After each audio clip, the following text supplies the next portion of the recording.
today's talk is going to be treatment of rheumatoid arthritis beyond conventional synthetic disease modifying drugs. I am a consultant rheumatologist at Marengo CIMS Hospital, and also I am a visiting assistant professor in rheumatology department at NABH Medical College associated with SUB Hospital. I have no conflicting financial interest to declare apart from the fact that my areas of special interest are spondyloarthritis and psoriatic arthritis, and I am a member of both ASAS and DRAPA international societies. This is going to be the agenda of today's talk, where I will be presenting few clinical case scenarios.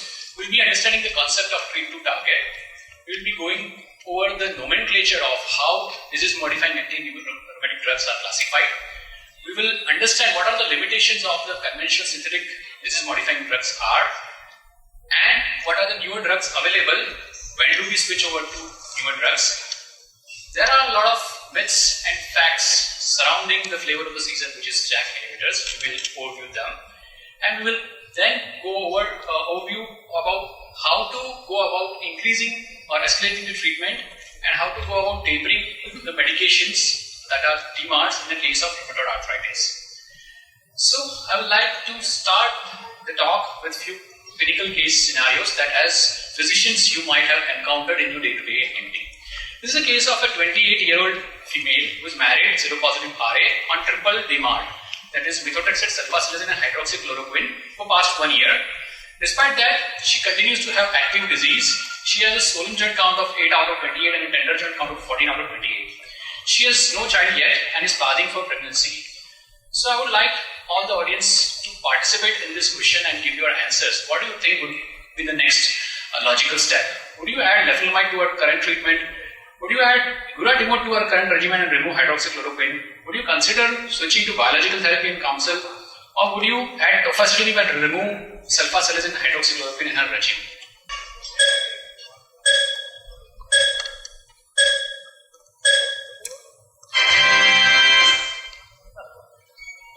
So the maximum votes goes to add tofacitinib and remove sulfasalazine and hydroxychloroquine in her regimen. Understand that she was on a triple drug combination of methotrexate, sulfasalazine and hydroxychloroquine. Removing sulfasalazine and hydroxychloroquine but keeping the patient on methotrexate is a teratogenic drug. You cannot keep the patient on teratogenic drug and add tofacitinib and ask her to go about planning her pregnancy. It would be much prudent to start a biological therapy in her case and stop all the teratogenic drug, maybe keep her on sulfasalazine and hydroxychloroquine depending on the condition. This is the second question. A 34-year-old male patient, anti-CCP antibody positive rheumatoid, so seropositive, with grade 2 fatty liver and has previous adverse drug reaction to hydroxychloroquine and sulfasalazine, is on methotrexate, comes to follow-up OPD with 6-time elevation of SGPT and SGOT levels after 8 weeks of treatment, and patient is presenting with a joint failure. What do you do next? So you have 4 options. Stop methotrexate and switch to leflunomide. Stop methotrexate, switch to guratimod. Fatty liver is caused by transaminitis, so you may continue methotrexate, and or you consider switching to other medicines beyond conventional synthetic disease modifying drug.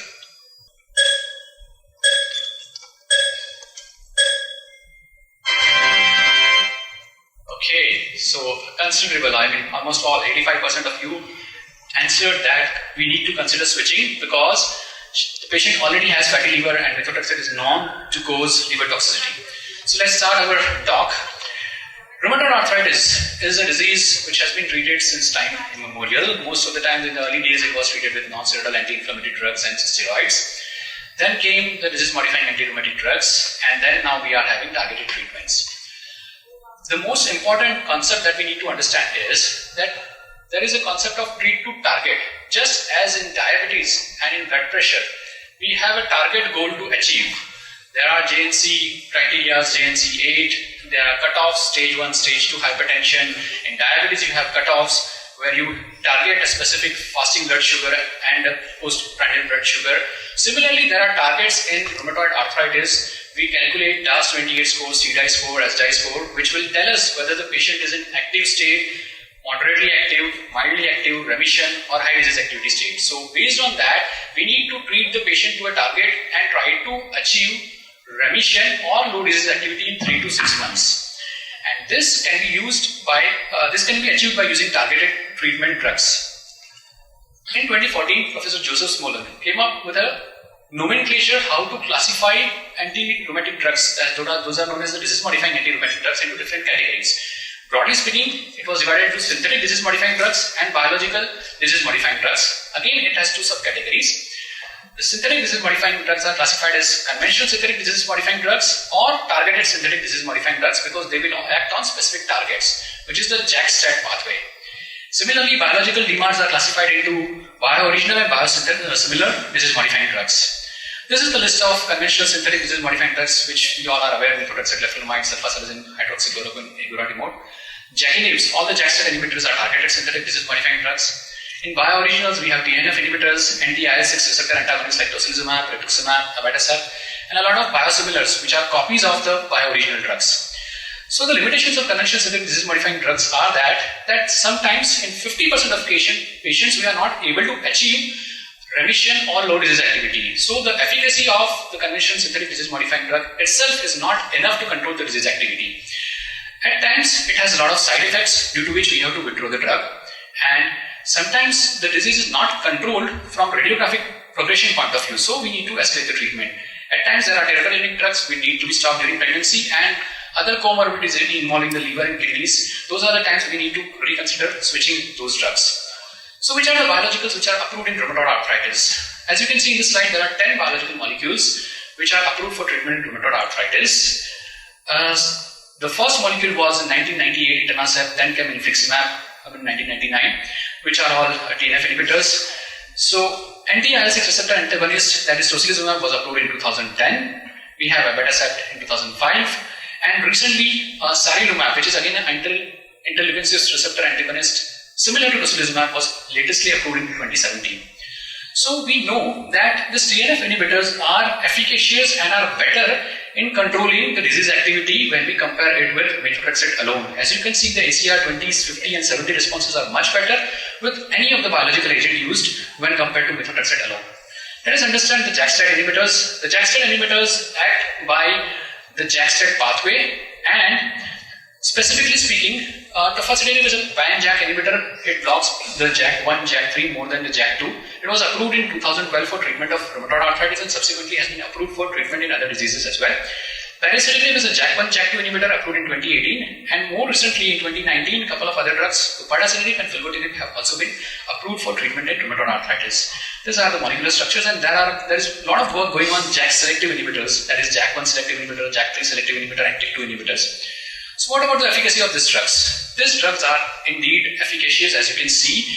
Now, when the patients were treated with placebo and when they were treated with 5 mg, 10 mg tofacitinib, till 3 months, there was a significant gap in both the graphs. And when after 3 months, these patients of placebo were switched over to tofacitinib, you can see both the graphs coming nearby, which means that tofacitinib did work well in all the patients and showed a significant efficacy. When compared to methotrexate in both early and established disease, it was seen that tofacitinib was significantly potent to reduce the radiographic progression, and a proportion of patients who did not have radiographic progression was significantly and statistically higher in those who were receiving tofacitinib both 5 mg and 10 mg in BID doses. That brings me to the third question, and I want the audience to be honest in replying to this question. Are you aware about the oral surveillance study, or have you heard anything about the oral surveillance clinical trials? The options are yes, no, I have heard the name, but I really don't know the importance of the study. So I want the audience to be really honest and answer this question.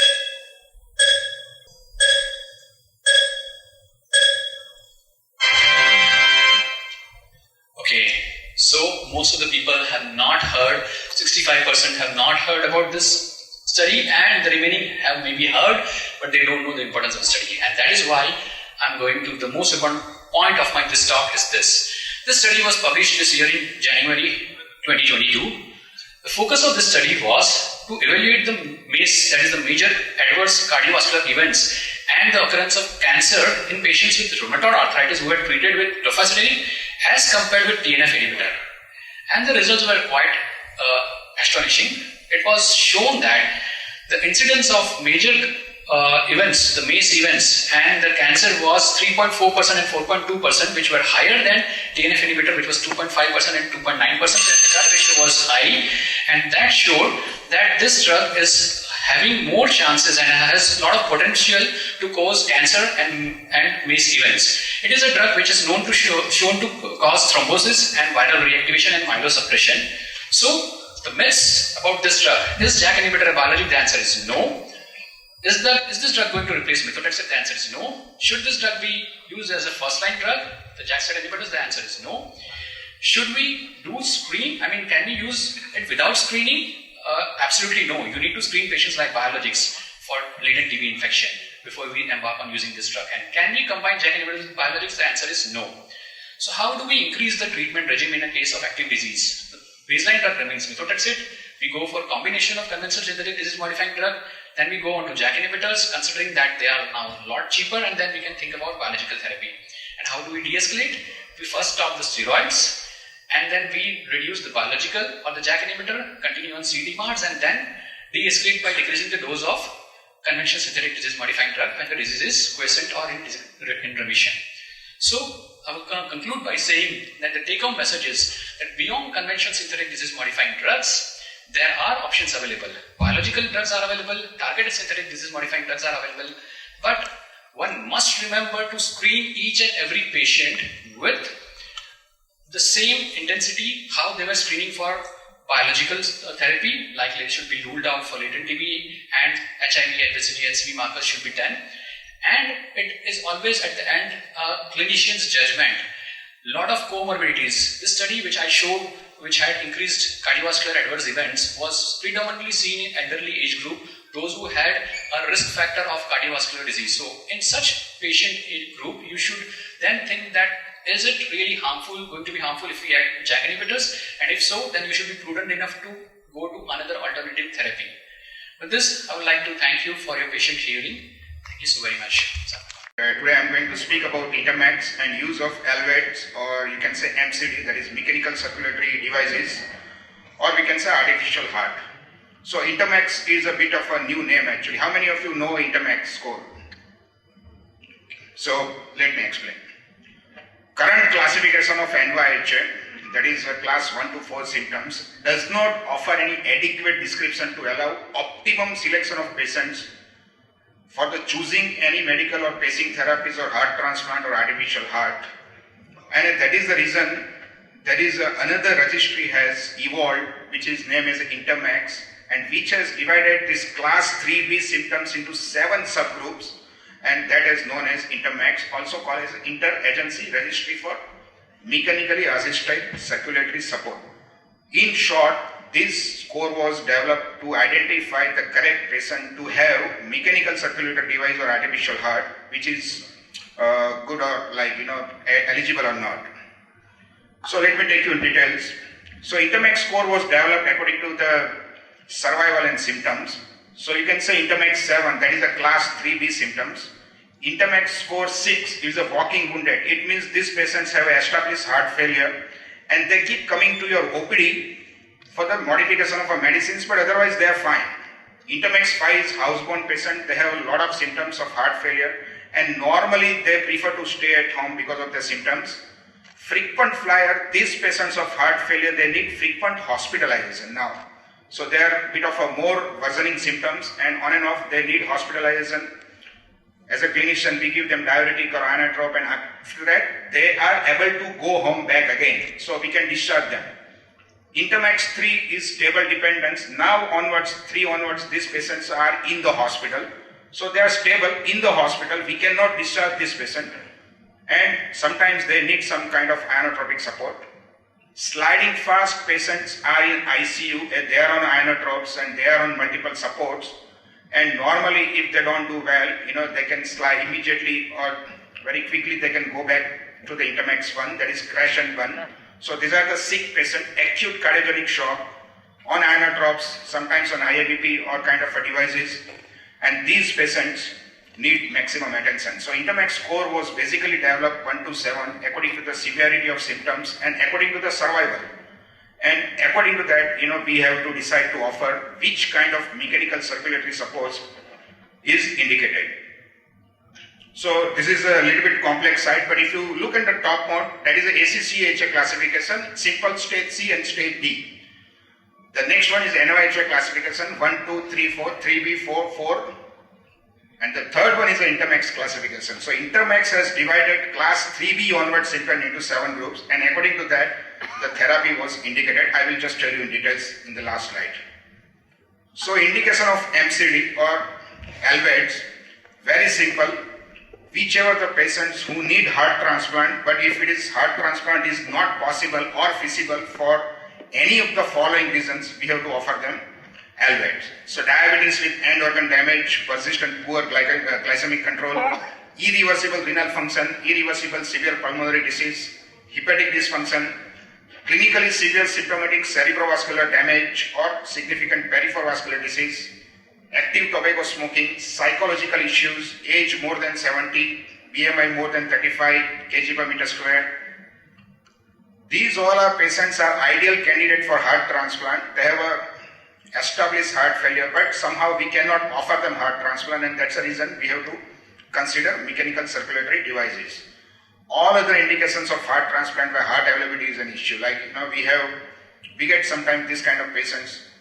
They are on Intermex 1 or 2, they are in ICU, they are on some supports, and I think in my practice we have 2 patients, they did not get any heart and they died just because of, and they couldn't afford this MCDs.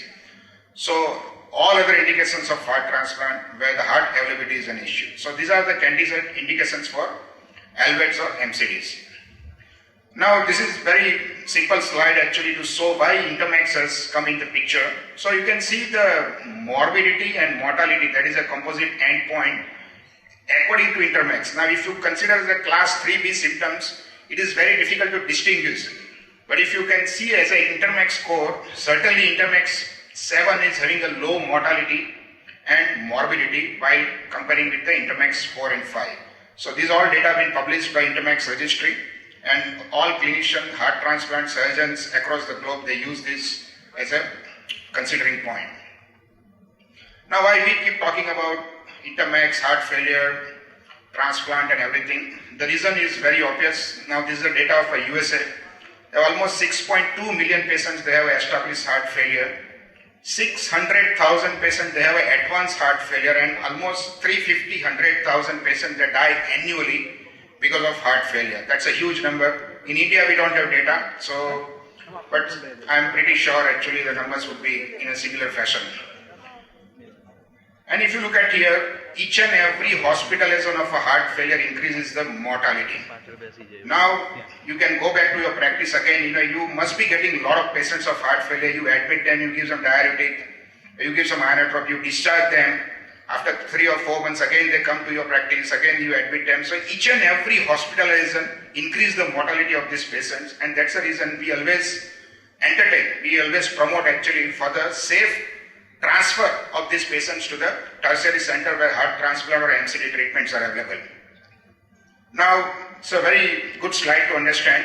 The bottom line is a green chart which is showing the transplant numbers in USA. So because of the donor organ availability, the transplant numbers are more or less same in a similar fashion. We cannot increase these numbers drastically.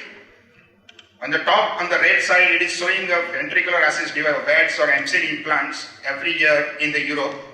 But the blue gap, it's a huge gap. So these all patients are either waiting for the MCDs or heart transplant. But unfortunately, because of some reason, they don't get that treatment. And these patients, they fall in mortality numbers.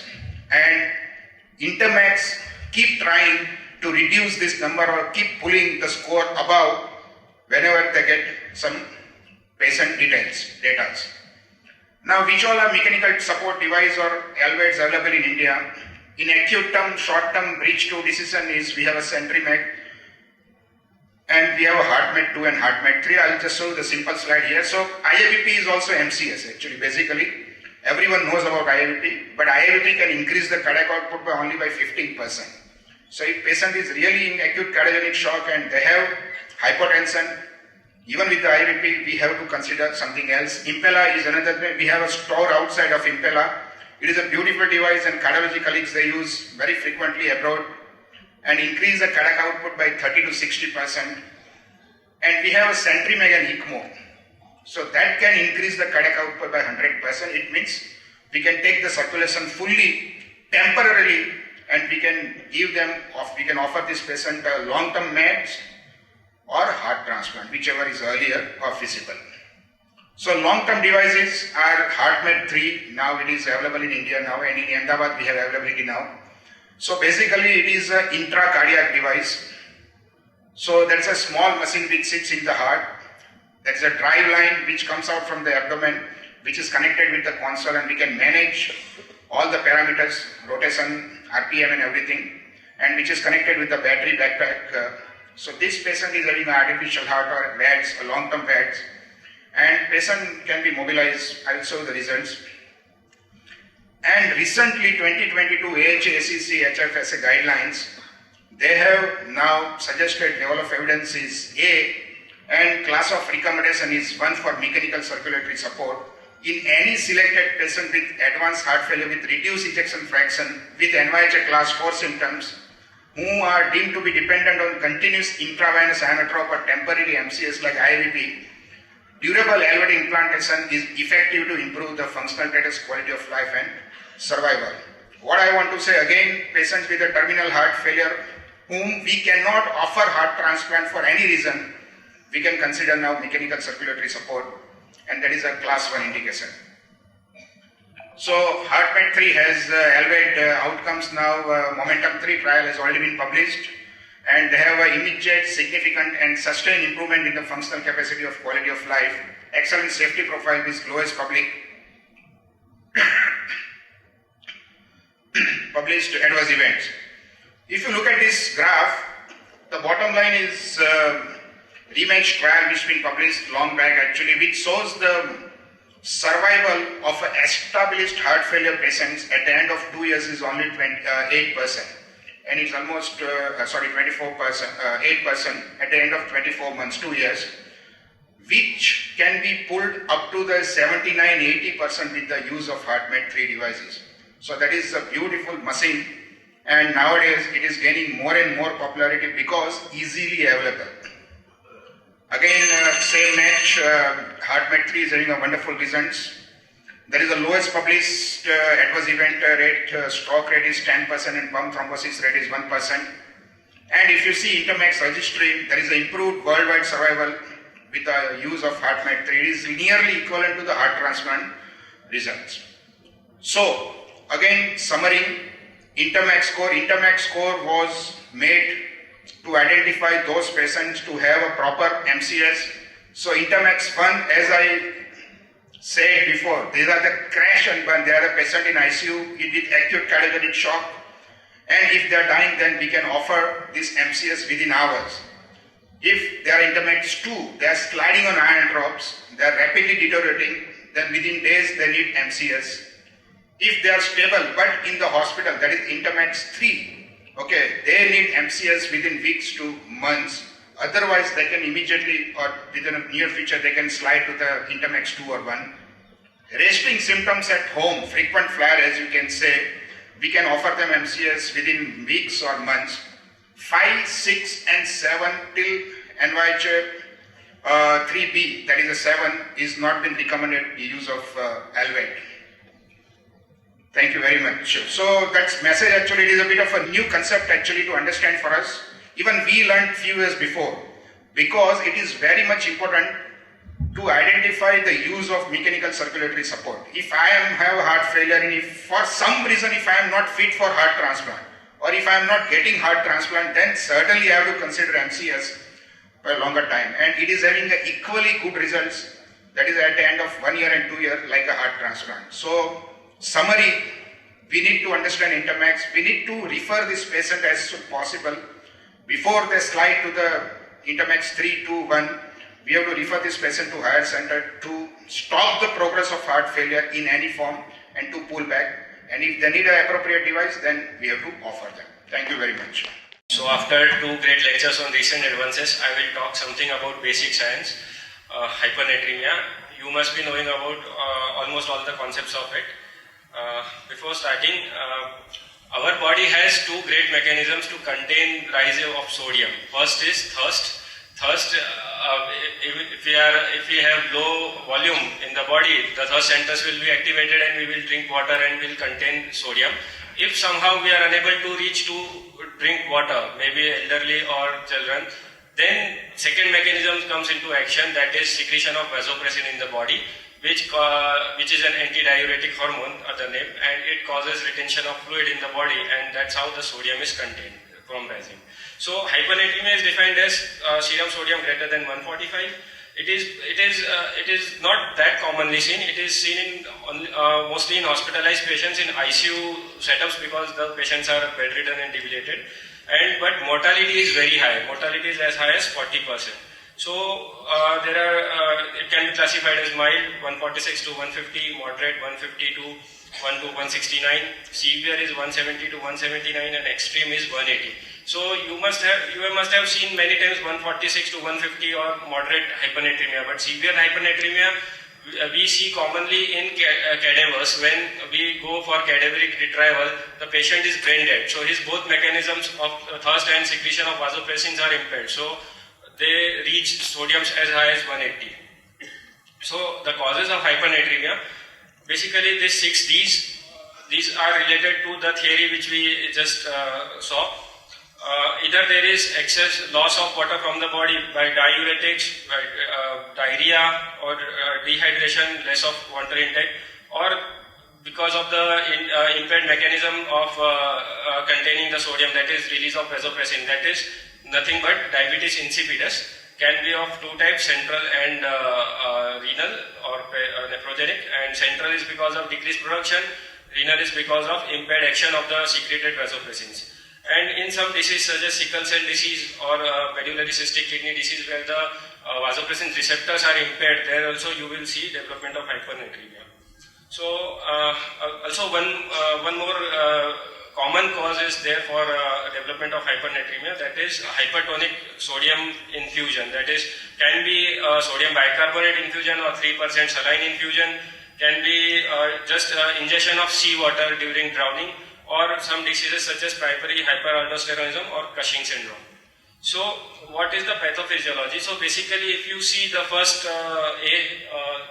picture, it is a normal cell having normal osmolarity inside and outside, and the extracellular sodium is 140. Now what happens in picture B is when the sodium increases, the fluid shifts from intravascular to extravascular space, and this leads to shrinkage of the cell. Now the cell in picture C tries to maintain its normal architecture, and that's how it secretes osmolytes. Osmolytes are nothing but solutes which maintain the cell volume. So now the difference between A and C cell is both are not swollen, but the C1 has hyperosmolarity inside it. Now if you give excess of free fluid at this stage, thinking that the hyponatremia has to be corrected rapidly, all the fluid will enter the cell as seen in type D, and the cell will swell, leads to cerebral edema. So that is again explained here. There is a normal vein where outside the state is hypernatremic, so water is lost from the cell and the cell shrinks. There is slow and rapid adaptation to the cell, and now the cell structure is same as the previous one, but it is hyperosmolar. So wherever there is more osmolarity, fluid will go there. So if now at this stage of accumulation, means adaptation, if we give excess of free water, then it will lead to cerebral edema, and it will worsen the condition, and if we correct it properly, it will lead to again to normalization of the cell. So as we discussed, all the clinical features of hyponatremia are related mainly to central nervous system, and the signs are also the same, such as lethargy, confusion, and in severe cases maybe seizures and coma. Because of dehydration or hypovolemia, patient may have hypotension, tachycardia, or dry skin, and if it is simple, very mild cases, it may present as generalized weakness also. So what is the diagnostic approach? So basically you will evaluate as the same way as you evaluate any person with means basics, blood pressure, temperature, pulse, and the status of the extracellular fluid volume. So this is the most important aspect of evaluation. You have to assess the volume status clinically. This will lead you to diagnosis and will also help you in treatment. So assessment of volume status, you will classify into hypovolemia where the cause may be renal loss or GI loss. The euvolemia, so as in hyponatremia, same is there in hypernatremia, the euvolemic causes are central, that is diabetes insipidus, and hypervolemia, that is iatrogenic infusion. So how will you treat it? So treatment is simple. You either bring water to the patient or patient to the water, so unite them both. So treat the etiology, but before going to the definite treatment, these points are to be taken care of, that total sodium you cannot correct 10 milliequivalents in a day. In case of chronic hypernatremia, the rate should not be more than 0.5 milliequivalents per hour of sodium correction, and in acute condition, remember in acute, which is defined as less than 48 hours, you can correct rapidly. Sodium should be corrected rapidly, as high as 1 milliequivalent per year. So how will you intervene? So as we discussed, give water. So if the patient is conscious oriented, you can give oral water. If a patient cannot take it, you can give nasogastric tube. If patient is, if that is also not permissible, then we can give it through intravenous line. But how much water to be given is of concern. So that can be calculated very simply by this formula: sodium minus 140 upon 140 into total body weight. And total body weight is just nothing but total body water, and that is nothing but body weight into this constant, which is for men is 0.6 and women is 0.5. So if we put, say, sodium is 160, so 160 minus 140 by 140, I have calculated already, it is 0.14 into total body weight of 60 kg would be almost 30, and so the free water deficit would be 4 liters approximately. So now you have to give this 4 liters in 2 to 3 days, not just one day, not immediately, not over 1 hour. You have to give this 4 liters over 48 to 72 hours. But you have to also include the insensible losses, and for that you can calculate approximately it as 10 ml per kg. So you will be giving more than 4 liters, somewhere near 5 to 6 liters over 3 days. And special conditions such as if you diagnose that patient is having diabetes insipidus by water deprivation test or by measuring the vasopressin levels, the specific treatment apart from giving fluid should be administered, such as desmopressin nasal spray, which is very commonly available, 10 microgram, that is 1 or 2 puffs twice daily, or IV vasopressin can be given. And if there is a nephrogenic diabetes insipidus, in case a patient is taking lithium or on amphotericin B or any drug induced, you can stop the drug, you can give thiazide diuretic or amiloride. One special concern about hypovolemic hypernatremia. So if patient is severely symptomatic and has severe volume depletion, then correction of volume status takes precedence over correction of sodium. So you have to give 0.9% sodium chloride, that is normal saline, achieve the hemodynamic stability, and then think about correcting the sodium. So I have time. So case 1, a 79-year-old nursing home resident with hypertension and prior strokes had a decreased mental status, and she was presented with altered behavior. Temperature was 100 degrees Fahrenheit and BP and pulse was normal. On investigation, her sodium was found to be 170. So this is a common case in elderly which you see. So what was the cause of hypernatremia? So it was increased insensible water loss because of pyrexia, and impaired thirst because she was debilitated and somnolent, so she could not take water. So what we did is calculated based on that formula. The calculation was 6 liters, and we considered the insensible losses of 600 ml through skin or respiratory and tract, and that came out to be 3 liters. So we gave almost 9.6 liters over 3 days, and the sodium was corrected. In this second case, a 35-year-old woman presented with a bipolar disorder and past suicide attempts, presented with polyuria and frequent bedwetting. Obviously, from psychiatry side, she was on lithium, and her she was not that symptomatic, but her sodium was found to be 155. So it is very much obvious that lithium might have caused diabetic insipidus in this patient. So lithium was given twice a day, we reduced it to once a day, and sodium was corrected over days. So to summarize, hypernatremia is nothing but net loss of water or excess sodium intake. It is commonly seen in infants and elderly, and It is very crucial to identify acute versus chronic status, because if you correct it rapidly, it will lead to cerebral edema, seizures or death. So, thank you. Slightly out of our core curriculum, it is just not a clinical part, but we face medical legal issues day in, day out. And see, medical legal has 3 sections. One is MLC that we do from hospital for any poisonous case or any blood-dead patients. Secondly, as a hospital or as a clinic, we have to abide certain regulations, certain laws of Ahmedabad Municipal Corporation or Gujarat government, and likewise. And third thing, the legal part when we are dealing with patients. So that is the most crucial part, and I would like to focus on few points where you have to be a bit careful. So we have seen rise in medical legal cases nowadays, and data suggests that in last a decade, at least 100% of rise in medical legal cases. So 4 main reasons. First is greater consumer awareness.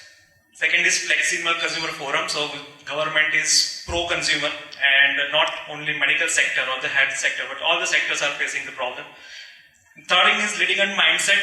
So the next slide will say that as a doctor, we have to see all the patient as a litigant. And last thing, increased cost, that is also creating a lot of dissatisfaction in the health sector. So I would like to start with one case, that is the Samira Kohli versus Dr. Prabha Manchanda case. It's a very famous case. So back in 1995, Samira Kohli went to Dr. Prabha Manchanda for the menstrual problems. So after a few investigations, they decided to go on diagnostic laparoscopy, and laparotomy may be needed, then they would go, otherwise only laparoscopic diagnostic investigations. During laparoscopic investigations, they found out that patient is having endometriosis, and the assistant of the doctor came out of the OT and asked patient's mother that hysteroscopy as well as salpingo-oophorectomy is required. So whether should we go ahead? So mother said yes, you can go ahead. So they did surgery and the patient came out. Now what do you think? Patient did right or wrong?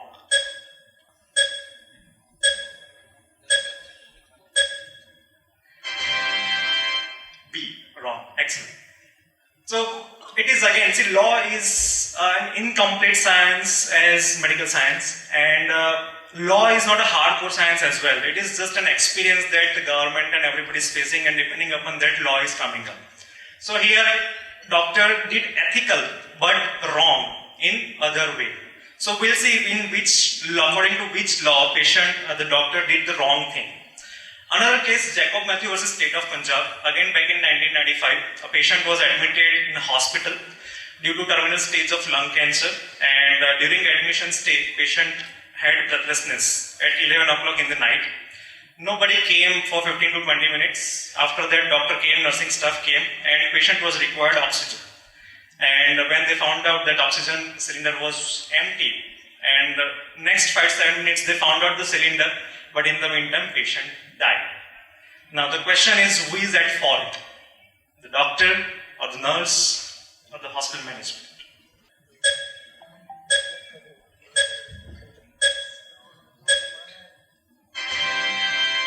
Okay, so same thing Supreme Court said that the hospital management is at fault, not a doctor or not a nurse. So when we start, we have to follow medical ethics. The 4 pillars of medical ethics, they are autonomy. So the patient has right to choose the treatment. Doctor can suggest, but ultimately patient is the decider point. Second is non-maleficence.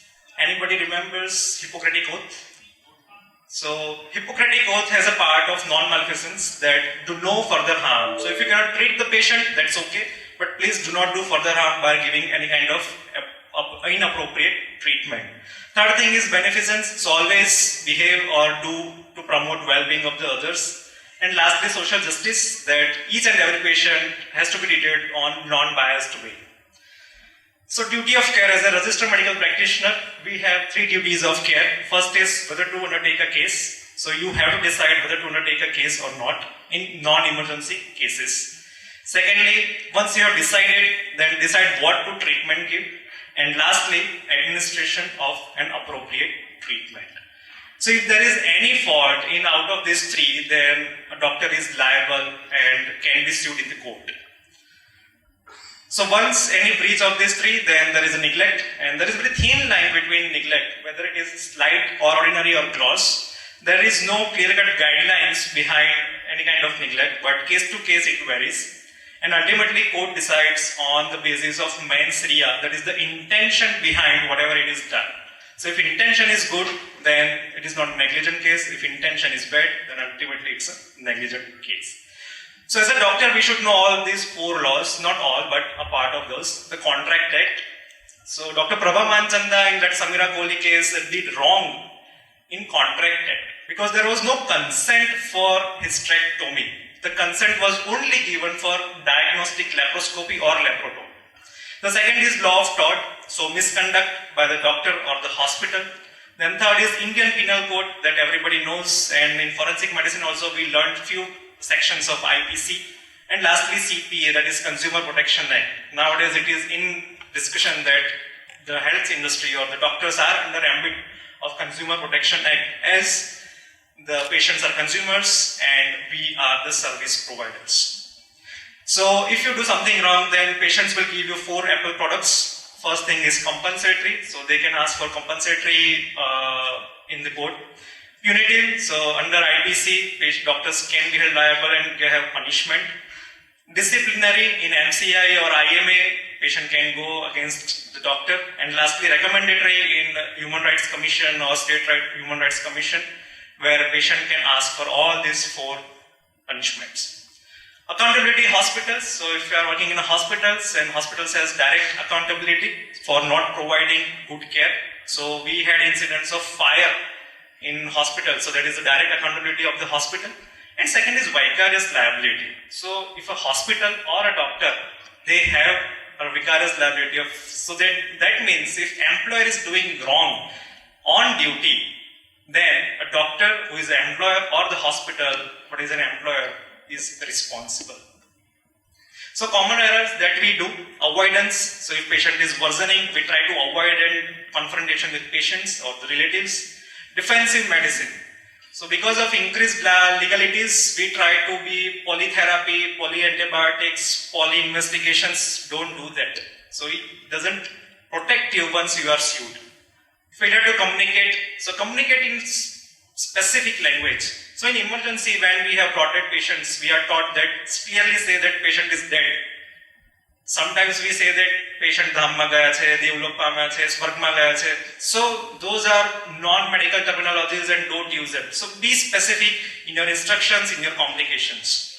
Failure to diagnose. This is the most common reason behind medical issues, but that is not the ideal and that is okay if you don't diagnose.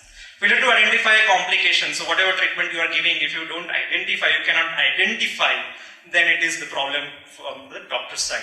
Inadequate follow-up after any procedure or any investigation, treatment is given, then you have to follow up what is being done with the patients. Patient time is mandatory. So now patients are asking 100% attention. Please give patients. Prescribing errors, there are a lot of prescribing errors, and in hospitals as a quality parameter we have incident reporting behind prescriptions. So make sure that your prescriptions are up to date. And common errors because of mindless applications of unexamined habits. Sometimes we are overconfident that okay, I can identify or I have treated the patient or I have diagnosed the patient, but it is not there. Go step by step and follow protocols. So you should have assent, protection and indemnity. If you don't have, please have it because it is nowadays required as a medical. Change in attitude is required to stay away from all medical legal suits. So always do the best. Don't be fatigued or exhausted by many patients. Apologize. If you cannot do much better than this, then apologize. That's okay to apologize to patients or relatives. Don't blame other doctors that doctor did good or that doctor did not do good. Clinical guidelines or keeping you updates. So this kind of conferences are very much required to attend because it will keep you updated. If time permits, I'll tell you another case in 2002. Documentation, very important. If you document, that means it is done. If you don't document, it is not done. Because after 10 years, nobody would remember whether you have given that medicine or not. But if you have documented, that means it must have been given. So court only ask for the documents or evidence, not the verbal answers. Empathy, have 100% empathy with the patients. Hospital policies, do follow hospital policies. Don't do any adventurous work and go out of the hospital policies. Please don't do that. And keep updated. So that is likewise this conference is. Merit of the case, do treat the patients as per the merit, and the most important thing is consider every patient as a potential litigant, because you cannot judge that this patient would do litigants against you or not, but consider each and every patient as a potential litigant. And the risk management, so you should have your own plan if anything goes wrong. Contributory composite that works with you but not always. So consent, very important. In Samira Kohli case, the consent was the issue, and that's why doctor was fined only 25,000 rupees. But again, it's a troublesome part to have a medical case against you for 10 years. So implied or expressed or informed. You cannot do anything much with implied consent. You have to have expressed or informed consent when any intervention is going to be done. Any painful procedure is going to be done, then you should have expressed or informed consent. So these are a few sections in IPC or CRPC that you can go ahead. And lastly, before take-home message, I would like to say the first line, that ignorance of law is not an excuse. If you don't know law, it's your problem, it's doctor's problem, it's not the system's problem. So you should know all the legal problems in your practice. And because of commercialization and modernization, the medicine practice has changed. So change yourself as well. You cannot practice likewise before 20 years because a lot of things have changed. So always change and do continuously change your practice. So keep patients satisfied, adhering to policies and procedures, developing patient-centered care, and knowing ways of defending against malpractice judgments will keep you safe throughout your career. So that is what I can say. Thank you. Today I am going to discuss about anticoagulation in acute neurological disease. So as you all know, more and more studies are coming up on anticoagulation. My today's topic will be just focused on the use of anticoagulation in acute neurological diseases and the common clinical difficulties we face while treating the neurological patients with anticoagulants. So to begin with, the outline of my presentation will be, I will start with the indications of anticoagulants in neurological disease.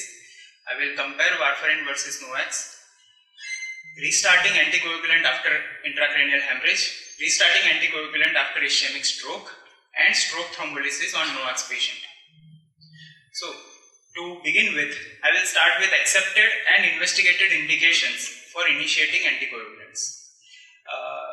I must say, in neurological practice, almost all of us are abusing anticoagulants. We use anticoagulants almost every stroke patients, which is not right and has been proven that anticoagulants leads to more harm than good in most of the patients if used without indication. So what are the real indications to use anticoagulants in neurological patient? The usual conditions are the mechanical heart valves in which we use warfarin, non-valvular atrial fibrillation, we use NOACs, moderate to severe MS with atrial fibrillation, we use warfarin, clot in heart, whether LA or LV clot and Epla syndrome, we use warfarin, and cerebral venous sinus thrombosis. We use unfractionated heparin or LMWH in acute case, followed by oral anticoagulants. This is the latest 2021 guideline published in Stroke Journal to use antiplatelet or anticoagulant in cardioembolic stroke. So not all cardioembolic stroke requires anticoagulant. The patients with valvular heart disease with ischemic stroke, those patients who have atrial fibrillation, only anticoagulants is required. Among those patients with atrial fibrillation and moderate to severe MS or mechanical heart valve require warfarin. All other valvular heart disease conditions require DOACs if they are in AF. So all other valvular heart disease means whether they have aortic valve disease or mitral annular calcification or MVP with atrial fibrillation and ischemic stroke. If these patients are in sinus rhythm, then if it is a non-rheumatic MVD, aortic valve disease or bioprosthetic valve, use antiplatelet. Only mechanical valve require warfarin. Right? So, important clue is the atrial fibrillation. Is the most important criteria to use anticoagulants. Other conditions that do not require anticoagulation, which we use frequently, but they indeed do not require anticoagulation, like ESUS, embolic stroke of unknown origin. It looks like cardioembolic stroke on MRI or CT, but we could not find any valvular heart disease, or we could not find the patient in AF. These patients require antiplatelet, not anticoagulants. Patients with intracranial stenosis, also studies have proven they require antiplatelet. Intracranial dissection also requires antiplatelet. Even in intracranial dissection, anticoagulants have been proven to cause more bleeding than prevention of stroke. Now, coming to vitamin K antagonist versus NOACs. So, with NOACs, our life has become easier. It has a rapid onset of action, so there is no need for bridging. It has predictable effect, so no INR monitoring. It has specific mechanism of action, so no erratic adverse effect that we face with warfarin. Low food interaction, can eat greens freely, all the patients. Low drug interaction, so they have concomitant, so we can give concomitant medication easier compared to warfarin. And lower adverse effect and lesser risk of bleeding is seen with NOACs. Three important trials published that changed the guideline are Rely, Rocket-AF and Aristotle, which compared dabigatran, rivaroxaban and apixaban to warfarin. They have proven non-inferior to superior in reducing the stroke and systemic embolism, in reducing hemorrhagic stroke, in reducing disability, vascular death, all-cause mortality and major bleeding, even ICH. But in this study, the rate of GI bleeding has been shown to be more than warfarin with dabigatran 150 mg BD and rivaroxaban 20 mg BD. So we have to be cautious in cases of GI bleeding to use these NOACs. NOACs are not all good. They also have limitation. The most important limitation is reversal. The availability and cost of the reversal agent is an issue, and in India only dabigatran have reversal agent available.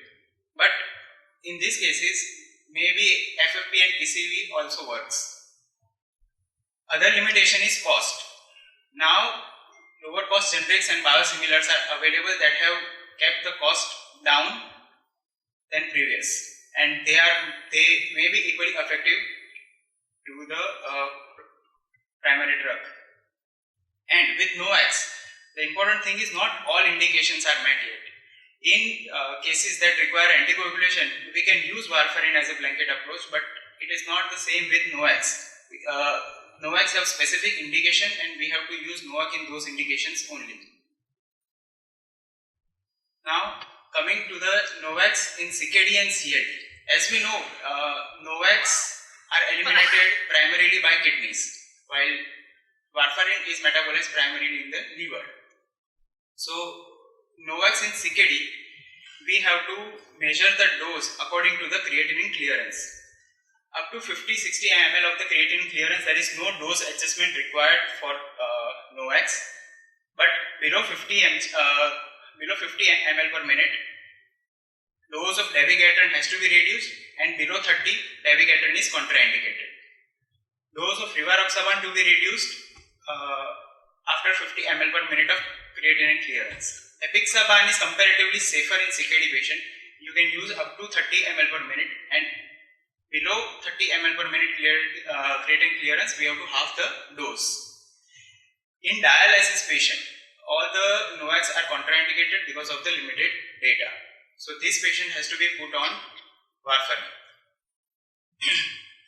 Now NOACs in CLD. If the CLD patient has high bleeding risk or deranged PTINR and patients are in coagulopathy, then there is no need for anticoagulation. But those patients who require anticoagulation to prevent the stroke, then it has to be divided according to the child pug score. If the child pug A, then normal dose to be given. In child pug B cases, rivaroxaban is contraindicated. You can use dabigatran and apixaban with caution. And in child pug C, no NOACs is recommended. You have to use only warfarin. Now, coming to the most important difficulty we face while treating this patient is restarting the anticoagulants after intracranial hemorrhage. Suppose, for example, a patient is presenting with intracranial hemorrhage who is already on anticoagulant or having non-valvular atrial fibrillation. First of all, we stop the medicine, we stabilize the patient, we manage the patient. The real difficulty starts when you have to decide when to restart this anticoagulant, whether it will prevent stroke or it will cause recurrent ICH. So in those cases, what the data suggests is we see whether it is a non-lobar ICH or a lobar ICH. Non-lobar ICH we commonly see like hypertensive bleed, putamen basal ganglia, pontine or cerebellar bleed. In these cases, the guideline says we can start the anticoagulant after 4 to 8 weeks of the ICH, considering the thromboembolic versus hemorrhagic risk. And NOACs are preferred over warfarin because of the lesser bleeding tendency with NOACs in cases of the non-valvular atrial fibrillation. But in lobar ICH, we have to rule out the secondary or vascular cause. Whether the patient is having tumoral bleed or AVM, we have to treat the cause.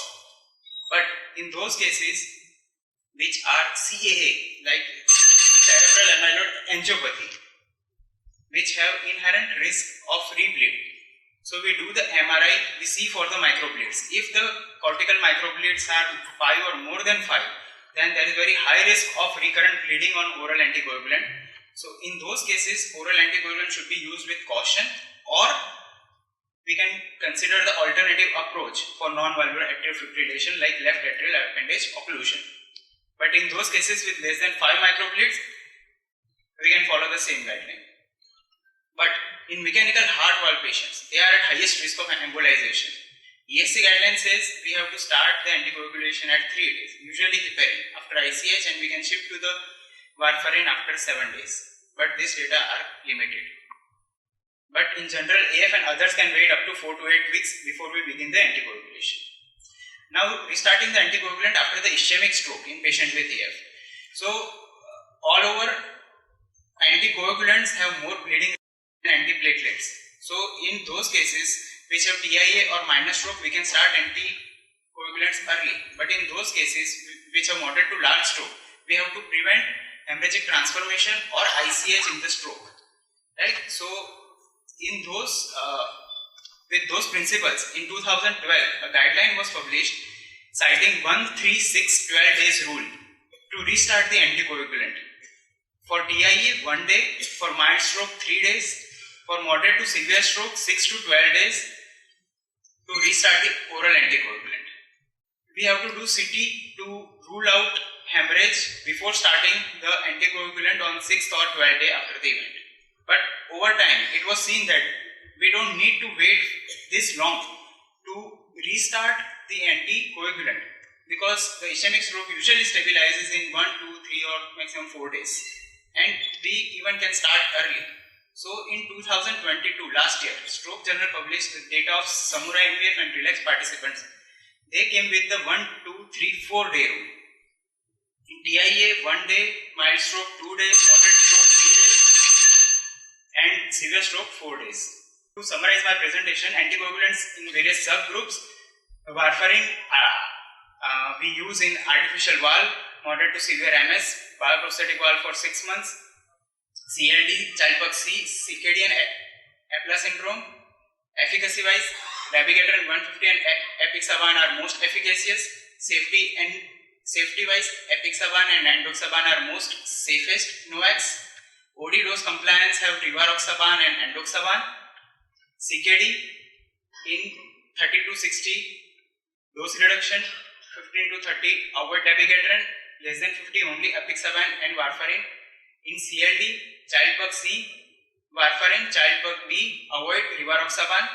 GI bleed, avoid dabigatran and rivaroxaban. Apixaban can be given. In elderly patient, apixaban is to be given.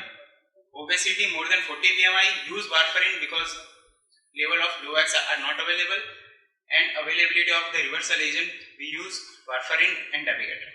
Thank you. So this is a common, we see daily in ICU the ABG reports. So let's try to make it simple, and we just see first what are the main things we see in the ABG, and we'll have a 4 to 5 cases according to time, and we'll discuss case one by one. So in 12 minutes of time, we'll see what are the normal values, how we can interpret the ABG once we have the ABG report in front of us, steps of ABG interpretation. We have a case-based discussion, and we'll discuss whenever we have a case question and answer. We'll discuss all the metabolic and respiratory disorder one by one, and we'll briefly touch upon the mixed disorders. So as on your left hand side, you see mainly we see PaO2. We see a PaO2 level that is more than 80% normal value. We see the pH that is more than 7.3, this range of 7.35 to 7.45. We see PaCO2 is around 35 to 45, and we see the bicarb. So it is around 22 to 24.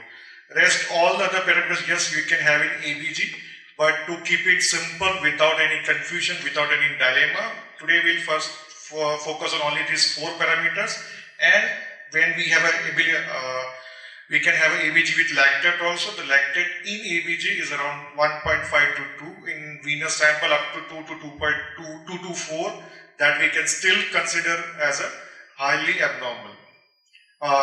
normal, sorry. So now first what we'll see, definitely clinical history is utmost importance. Without history, we cannot have which the way we want to go, where the pH is moving and where the CO2 is moving. So clinical history is utmost importance in any ABG interpretation. And after having clinical history, when we do ABG, any breathing patient, any patient having breathing issue, we do ABG. So first we see the pH. Any pH is less than 7.35, we consider is acidemia, or it is more than 7.45 is alkalemia. What is the primary disorder that we have? For that we need a strong history. And what is the appropriate compensation done by the body? And if the compensation is done by the body, we can just after doing calculation, we can consider it as whether it is compensation is acute or chronic. And only in metabolic acidosis we just calculate the anion gap. And if there is ABG, we can also having those who are having metabolic acidosis also, we have to consider for the delta gap. So first and foremost, this is a step 1. Anything less than 7.35 is acidosis and more than 7.45 is alkalosis. How you check the validity of the gas? You just have to calculate the H plus ion.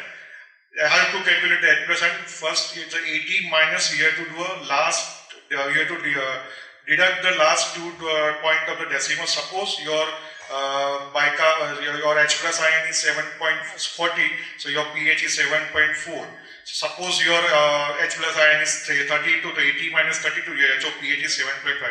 Is this H plus ion matches over this pH, so that is considered a valid ABG. Now you consider to the step, go to step 2, what is the primary disorder? So that's, for that we need a history for sure. But if the pH is less than 7.35, and if the PCO2 is increasing, that is considered a respiratory acidosis. If the pH is increasing more than 7.45, PCO2 is decreasing, that is respiratory alkalosis. Metabolic acidosis, if the pH is less than 7.35 and the bicarb is less than 22, then consider metabolic acidosis, and pH is more than 7.45 and bicarb is more than 26, that is called metabolic alkalosis. How we just consider the compensation? So suppose patient is having acute rise in respiratory acidosis, how they will compensate?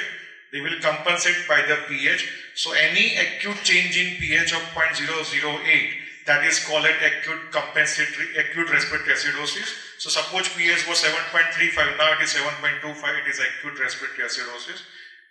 If the pH is 7.3, then you consider as a chronic respiratory acidosis. Same like for the alkalosis, if the pH change is 0.08, and same thing with the chronic, the same thing. So bottom line is, it is a 1, 2, in the acute condition respiratory acidosis, the bicarb will increase by 1 and the pH change is 0.08, and bicarb will increase by 4 in acidosis, and in respiratory alkalosis, the bicarb will decrease by 2 and the bicarb will decrease by 5 in the chronic. So chronic in the chronic, 1, 2, 4, 5 rule.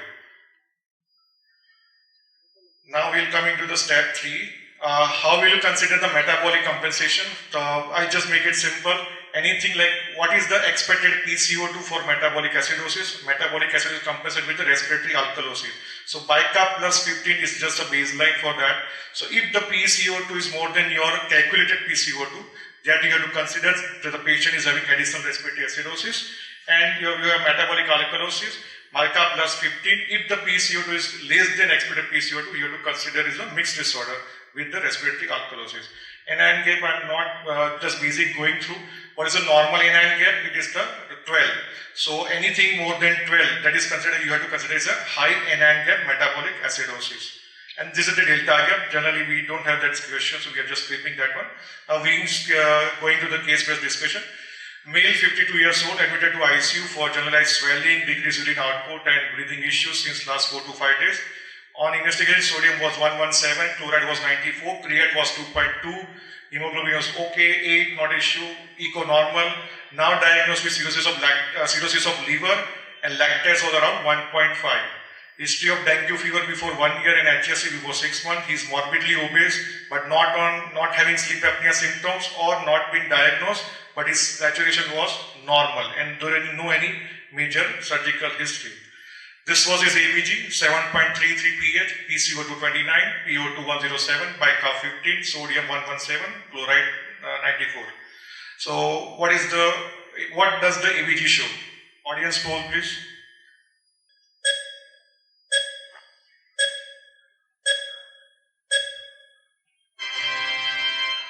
Okay, fine. So it definitely is a metabolic acidosis, but here we have to consider the NAN gap. So here the sodium is 117, chloride is 94, and bicarb 15. So NAN gap is roughly comes around 94 plus 15 is around, you can say 109. So it is in the norm, that the answer is non-NAN gap metabolic acidosis. Why the cause is? Because the patient is having early renal failure.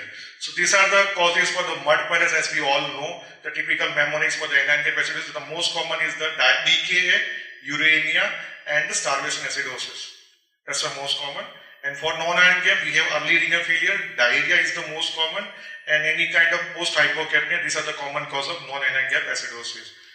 The use of the bicarb, generally we use bicarb a lot, but there are only less specific indication, or the true indication for giving the bicarb is the severe hyperkalemia. That's the only indication to give a bicarb, and when the pH is less than 7.1, these are the two common indication to give bicarb. Otherwise, you can give the bicarb in TCA overdosing and salicylate poisoning also. Now the case 2, 67-year female admitted to ICU for the dry cough, low-grade fever with the breathing issue. On asthma, non-case of asthma with on irregular treatment, known case of hypertension, not taking medication since 2 years, and she is having BMI more than 35. No chest pain, nothing, and she is the only thing she was been treated with the previous hospital is with the high dose of diuretics before admission. TC was 1200, potassium was 4.5, diastolic dysfunction with EF, and CT thorax history of no effusion, no COPD changes. These are two ABGs we have.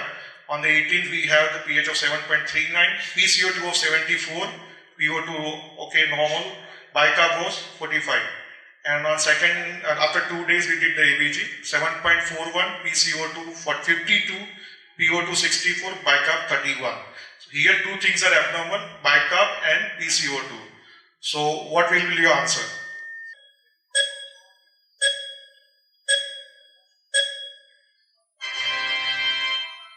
Yes, it's a mixed product, correct. So here we can see the bicarb is increased, but compensation is not bicarb plus 15. There's a PCO2 is much higher as expected. So it is a mixed disorder. Mrs. 68 years old, admitted with the ICU with the breathing issue and facial edema since 2 days. Known case of hypertension or regular medication.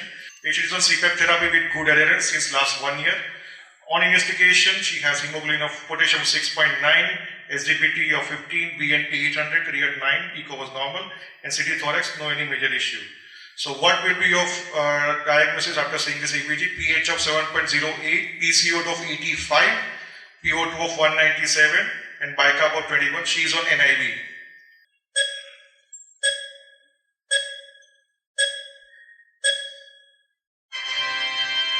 So answer is correct. So acute respiratory acidosis. So here you can see the PCO2 is more than, you can say 40 mmHg higher than the normal value, and pH is very low. So any pH change more than 0.08, you get the answer is acute respiratory acidosis.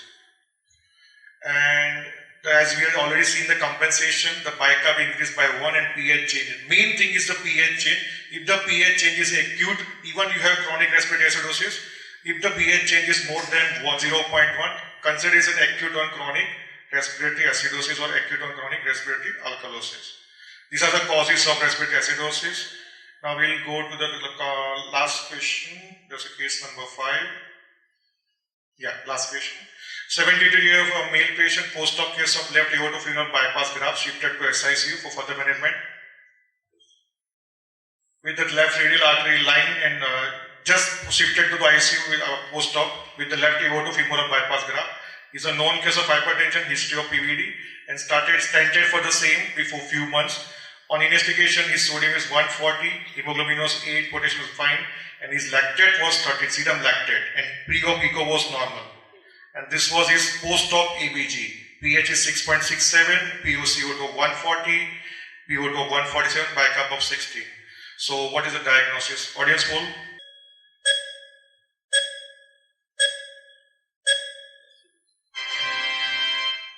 Yes, so 60% yes, it's a mixed acidosis because lactate is very high and the patient is also having PCO2. So patient didn't survive, probably survived till only 6 to 8 hours and then he died.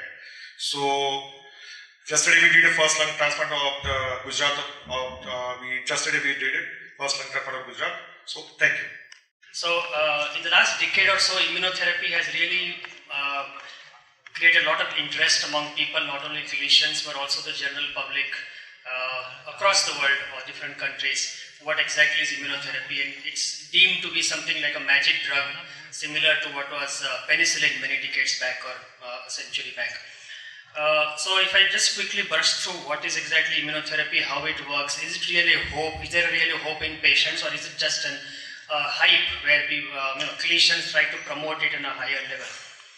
So the whole, you can say the snowball, since it's winter now, the snowball of immunotherapy started about a decade back. So, and many of the major magazines, major newspapers, including the New York Times, including the Science, you can see there were dedicated editions for immunotherapy starting from 2013 on the left side, 15 and 2018.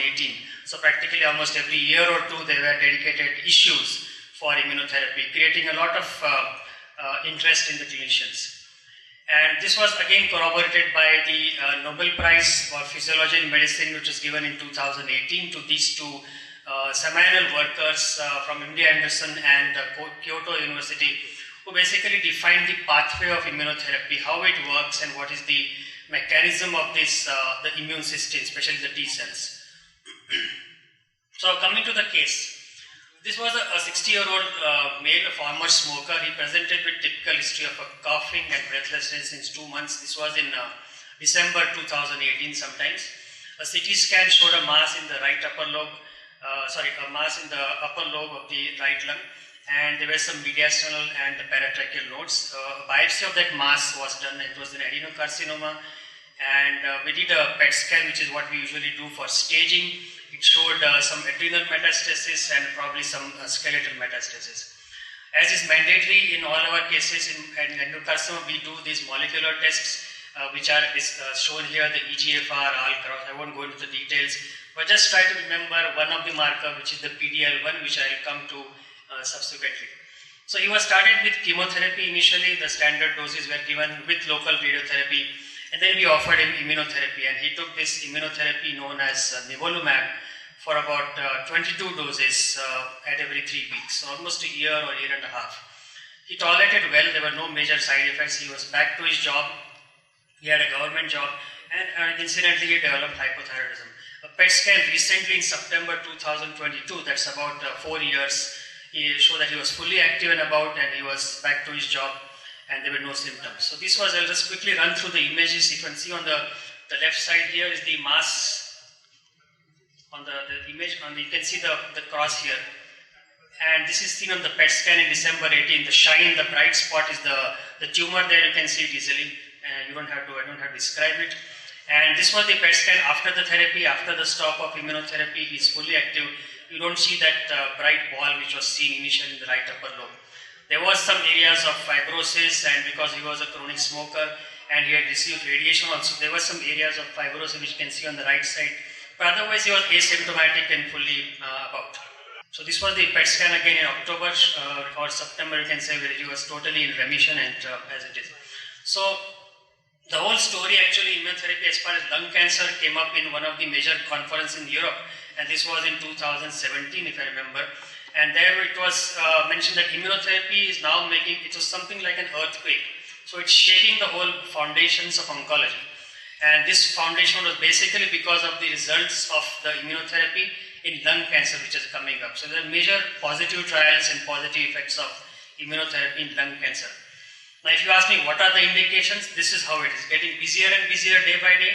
Starting from the left and right, you can see practically most of the tumors you can see now immunotherapy are FDA approved. These are all the FDA approved indications. I will not go through all the details here. So the hallmarks of immunotherapy is it has to give long-term survival benefits, it has to give a good response, patient has to have a good quality of life, has to have a good safety profile, meaning that by the toxicity is less, and what is more important in cancer patients is quality of life. Now is it a panacea? Many patients come to us with printouts, Google printouts or whatever PDF documents that can we give immunotherapy, can we avoid chemotherapy, etc., etc. Can we use it for any patient who come across our table? Not necessary. There are certain prerequisites. There is a marker which I remember, if you remember I showed in the previous slide, PDL1. We usually do this marker by immunohistochemistry, and if it is positive, then usually patients respond well. This is generally a broad spectrum of showing that if it is more than 50% expression, we are very happy to give it because we can give immunotherapy. We may avoid immunotherapy in such cases. And if the tumor the expression is less, then the response is poor. There are other markers which I have shown, well I will not go into the detail, and they are used to some extent by weak clinicians. So just a small graph you can see on the right side to your screen is the one where the score is less than 1%. You can see the graph almost touches the zero level, the response rate. But if you see on the left side and the arrow which shows the difference between the two graphs, that is the survival. So higher the graph is pushed up, better the survival.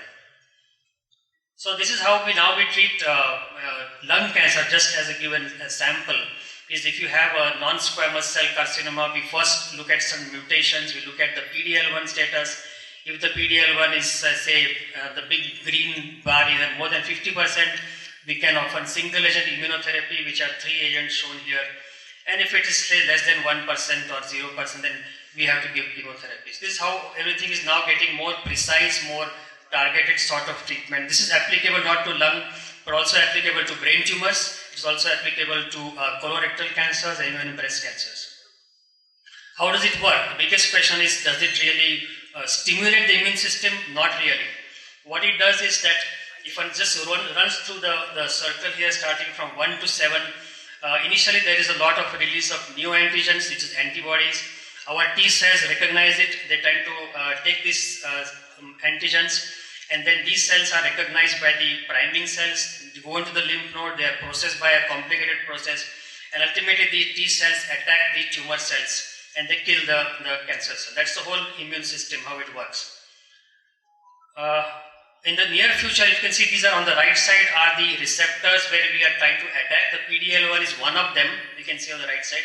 But there are a number of almost a dozen receptors where in the near future or maybe next decade, a lot of drugs are going to come attacking all these different types of you can say antigens or receptors. Is it safe really? Yes, most of the time it is safe, but it causes something known as what is known as itis. So starting from the CNS, it starts with hypophysitis, it can cause retinitis, it can cause hypothyroidism, it can cause toxicity on the kidney, nephritis, even colitis, or even vasculitis. So anything itis basically is one of the major side effects of chemotherapy, and in most of these cases, we usually give steroids in these cases. But whenever we administer immunotherapy, we don't give steroids usually. So these are all the different approvals of for the lung cancer starting in 2016 to 21. You can see there are almost 10 drugs now approved in various combinations and permutations for lung cancer. It is expensive. Immunotherapy is not one drug which can give just to any patients. The trials for immunotherapy have been brutally expensive. A lot of investment has been done by these drug companies. So we have to be really selective in giving or suggesting immunotherapy to these patients. So if you look at the crystal ball in the future, what is going to happen in the future? Is it the end of the story? No, there are a lot of other targets coming up. Scientists are trying to use them for, say, viruses, anti-cancer vaccines. You must have heard CAR T cells. And now even we are trying to attack the metabolism of the tumor cell, also known as the mix. So these are different drugs which are coming up. That's what's going to happen in the next maybe 10 or 20 years. Just a bit gist what is happening. About 5,700 clinical trials are there for immunotherapy at present running. They have not really come out with the data. And there are about 7 to 9 different drugs which are right now approved for various indications as shown in this chart here. And most of these drugs are available in India. The drug which is on the right side, lasprostalimab, had raised a lot of dust, I think a few months back in the newspaper for its purported very dramatic responses. Thank you. Let me begin my talk with one anecdote. In a waiting room of a physician, there was one young man sitting next to an old man. And they were waiting for their turn. Suddenly, just to kill the time, the young boy asked a question to the gentleman, the old man, and he started like this.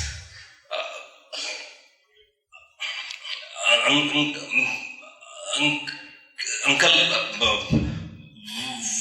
what is your problem? So that man, the old man, gave him a stare. Then again he asked, Uncle, what is your problem? Then that the old man got irritated. This fellow kept on asking the same question. So that old man was from one of the town places in North Gujarat. I don't know how many people are here from Gujarat, but you know that how they actually respond to such questions, you know. So he said, and I quote, dash is for the abusive word which I cannot speak at this moment. He said, whatever problem you have in speaking, the same problem I have in micturating. So ladies and gentlemen, this is BPH, old man, difficulty in passing urine, takes long time, interrupted stream. And so today I am going to talk about the medical management of BPH, what you should know. Why this talk? Because I am very happy to be among the august audience of physicians, and they treat probably more cases of BPH than any urologist, because most of the patients coming to us are referred by the physicians or the general practitioners, or at least they are seen by them. And so I'm not going to go in much detail about what are the mechanism of action of medical management, but I think we'll touch upon some of the important aspects, what we should take care when we are prescribing medical management, so that there is no possibility of misdiagnosis or inappropriate treatment. As we all know, the metabolic syndrome is very common in the Asian population. Almost 26% of the patients have got metabolic syndrome. And these are the components of metabolic syndrome: the obesity, the hypertension, diabetes, insulin resistant, dyslipidemia. And so that's the reason most of the patients land up with the physician for the treatment. And these are the people are likely to have a UTS, that's a BPH. So the physicians are the one who diagnose it first actually. And if you look at the incidence of LUTS in diabetes is almost 25%. 25% of men over the age of 60 will have concomitant hypertension with the BPH, and the patient with the obesity will have 15% of patients will have BPH. Similarly, dyslipidemia, 10% of the people. So I think the physicians are the people who can do a great justice by properly diagnosing and treating the patients. So the key factors you should keep in mind before you prescribe: in the history, in the examination, investigations you must advise, and what factors should you keep it in mind before prescribing the medication, and when to refer the patient to appropriate urologist. So when in the history, the most important is the age. If the patient is a young man having active sexual life, the kind of medicine you prescribe is very different than what you usually prescribe. There are some, mainly the patients with the BPH will present to you with the irritating urinary symptoms like dysuria frequency, urgency, nocturia, and obstructive urinary symptoms like difficulty in passing urine, incomplete emptying, interrupted stream, etc., etc. But when the patient has significant increase in frequency, more than 12 per day, if the patient complains of overflow of the urine, it means that patient is retaining large amount of urine and patient may have retention. Patient will have a persistent feeling of fullness in the lower abdomen even after voiding, and if the patient has a bad weighting. So these are the advanced diseases. Similarly, if the patient has got a dysuria, so maybe patient has a bladder stone along with the BPH, patient has a gross hematuria, so suggesting of hematuria is because of the upper tract changes or maybe cystitis or stone. If the patient has got a pyelonephritis, patient will have fever with the urinary burning and frequency. And if the patient has got pedal edema, it's the renal failure. So these are the patients, I think these are the complicated cases, and this time I think probably you should consider referring the patient to urologist. There are some diseases which behaves like a BPH symptoms. Many of the patients who are treated for BPH by my colleagues, they have phimosis, so they will not respond to the medical management. Some people have a history of previous surgery and they may have a urethral stricture. Similarly, if the stream is very, very poor, I think probably you must think that there is something really wrong with the bladder also. And if there is a recent onset of backache, patient might have a stone or pyelonephritis. So these are the patients I think probably goes to the urologist. Do you do really a clinical examination of these patients? It is important that you examine the abdomen and look for the abdominal distension because patient might have a retention of urine. Check for the perineal sensations because patient might have a neurogenic bladder. Do you examine the external genital for the phimosis or the external meatal stenosis? And most important is per rectal examination.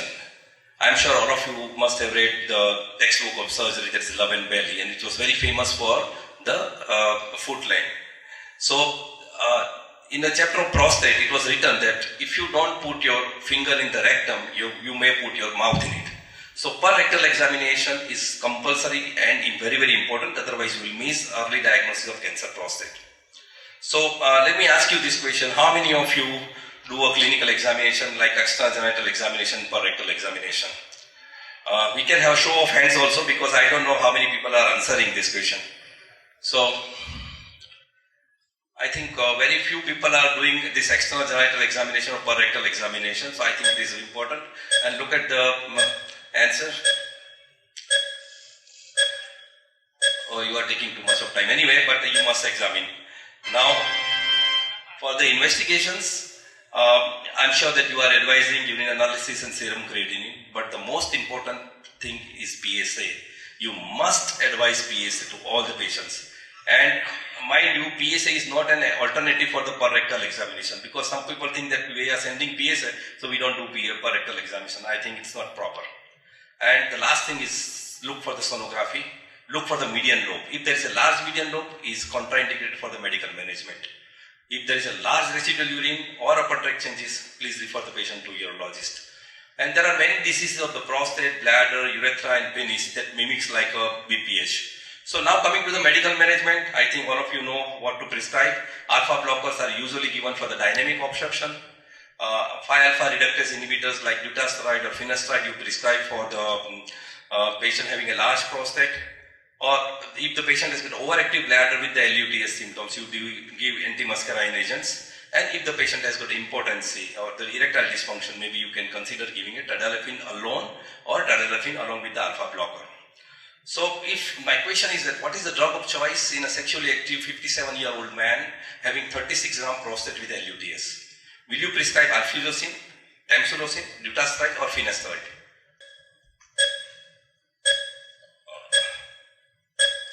So the answer to this is because most of the physicians prefer tamsulosin, but the alfuzosin is the correct answer. So never prescribe alpha blocker at random, consider patient's need and his age. Never combine two alpha blockers, otherwise it will cause hypotension. Never start anti-muscarine agents before checking the post-void residue urine, which is very important, otherwise patient will go into retention of urine. And finally, you do not start alpha reductase inhibitors without checking the PSA. If the PSA is high, don't prescribe 5-alpha reductase, otherwise it will falsely bring down the PSA.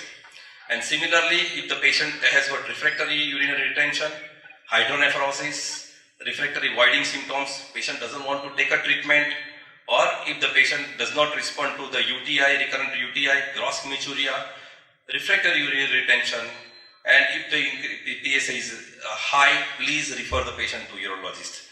So I think he is suffering from. I just want to show you this small. Well, in my opinion, he's got hemorrhoids. Well, why don't we answer? Yeah. I say, excuse me. We're both doctors. We've just been trying to ascertain your problem. Tell me, is it prostate, which my colleague diagnosed, or is it hemorrhoids, which I diagnosed? Which one was right? He said prostate, you said hemorrhoid. You're wrong. And you're wrong. And I'm wrong. If I thought it was a fart. Sorry about the stink. So friends, I'm sure that you are loaded with very heavy academic stuff this morning, so I thought that let me share this small video clip to you just to entertain you.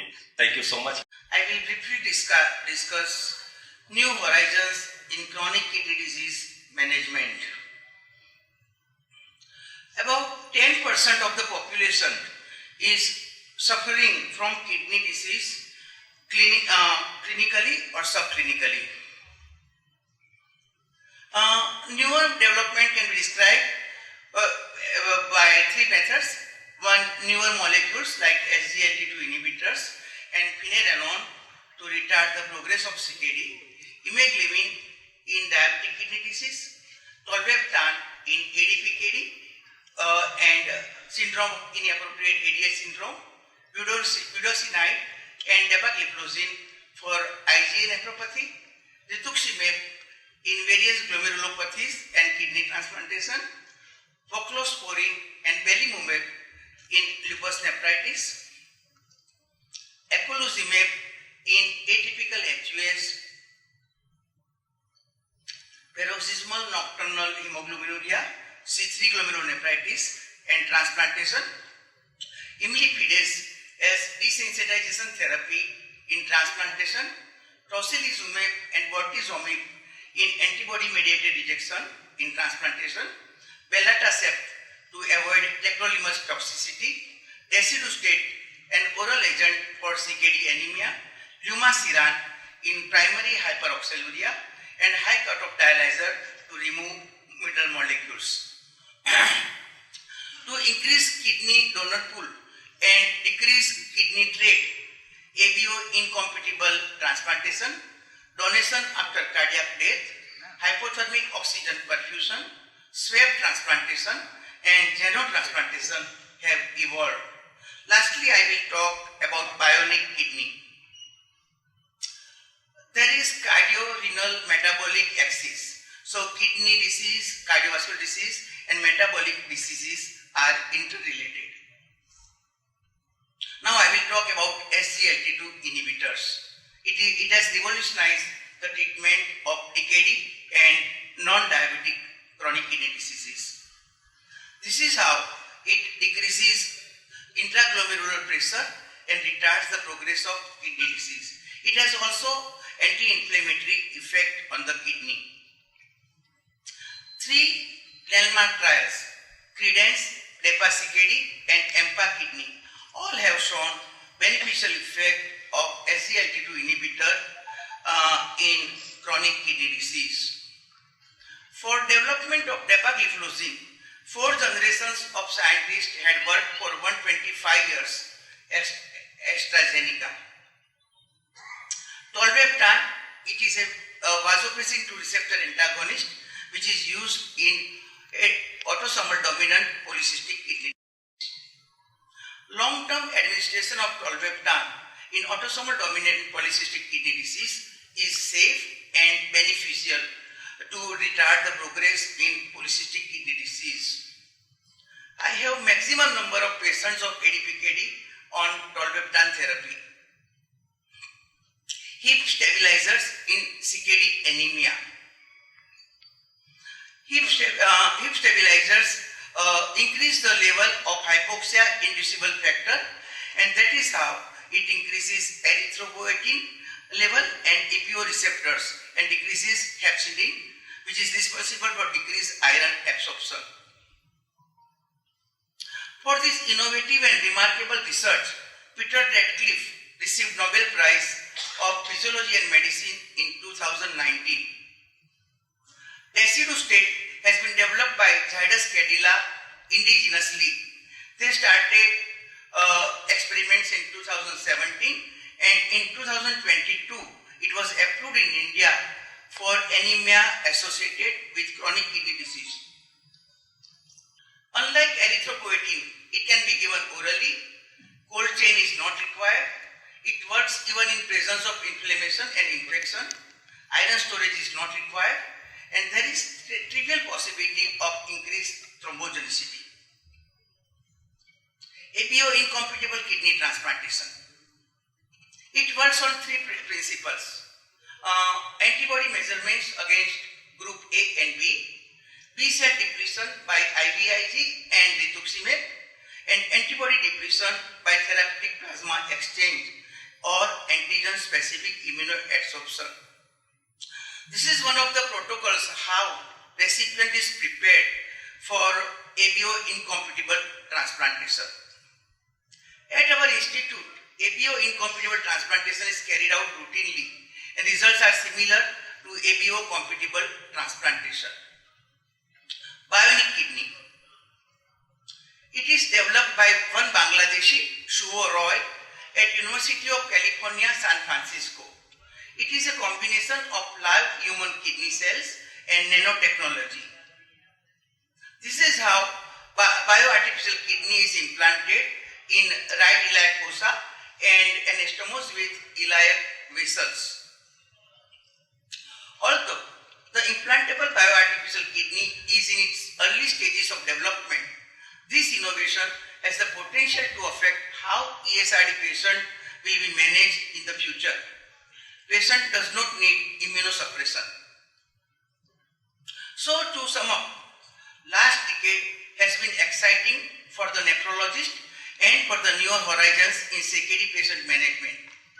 Newer molecules like SGLT2 inhibitors, finerenone, imeglimin can retard the progress of disease in diabetic kidney disease and non-diabetic CKD patients.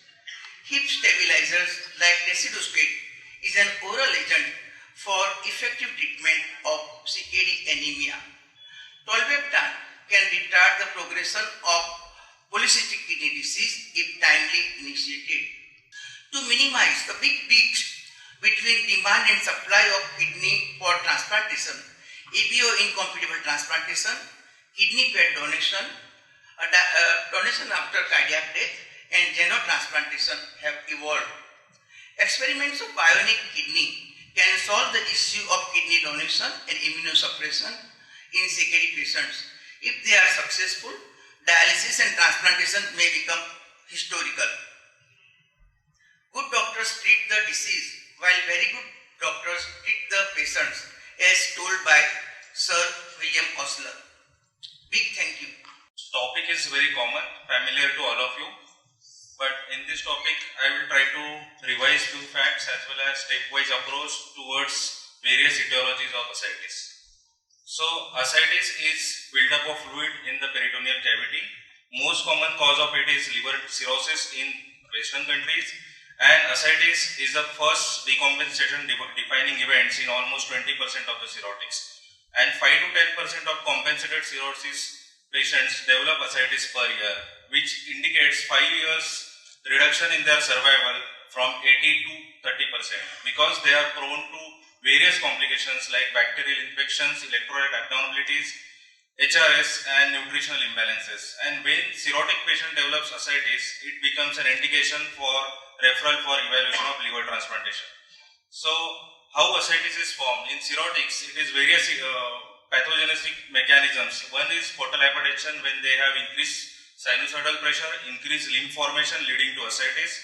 Second is splanchnic vasodilatation when there is leading to arterial underfilling, decreased mean arterial pressure leading to activation of renin-angiotensin system, sodium retention leading to water retention, and bacterial translocation which induces SIRS which produces hepatorenal syndrome, further deteriorating the development of ascites.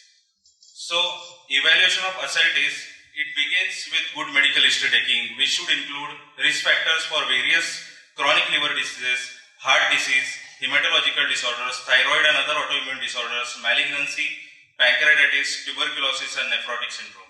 With the same, again the physical examination is important where you have to demonstrate presence of shifting dullness, but it is present when there is moderate amount of fluid in the abdominal cavity, that is around 1.5 liters. So it is not that sensitive when there is mild fluid. Second thing, in physical examination you have to find out abdominal masses, tenderness, guarding, find out evidence of hepatic hydrothorax, stigmata of chronic liver disease, signs of heart failure or constrictive pericarditis, other signs of malignancies, infection, features of malnutrition and thyroid diseases. So next is evaluation with labs, that is complete blood count, liver function test, renal function test, urine analysis and thyroid function test. Diagnostic aspiration of ascitic fluid and fluid analysis is the cornerstone for evaluation of various etiologies. These various tests are done. I will come to it step by step in subsequent slides.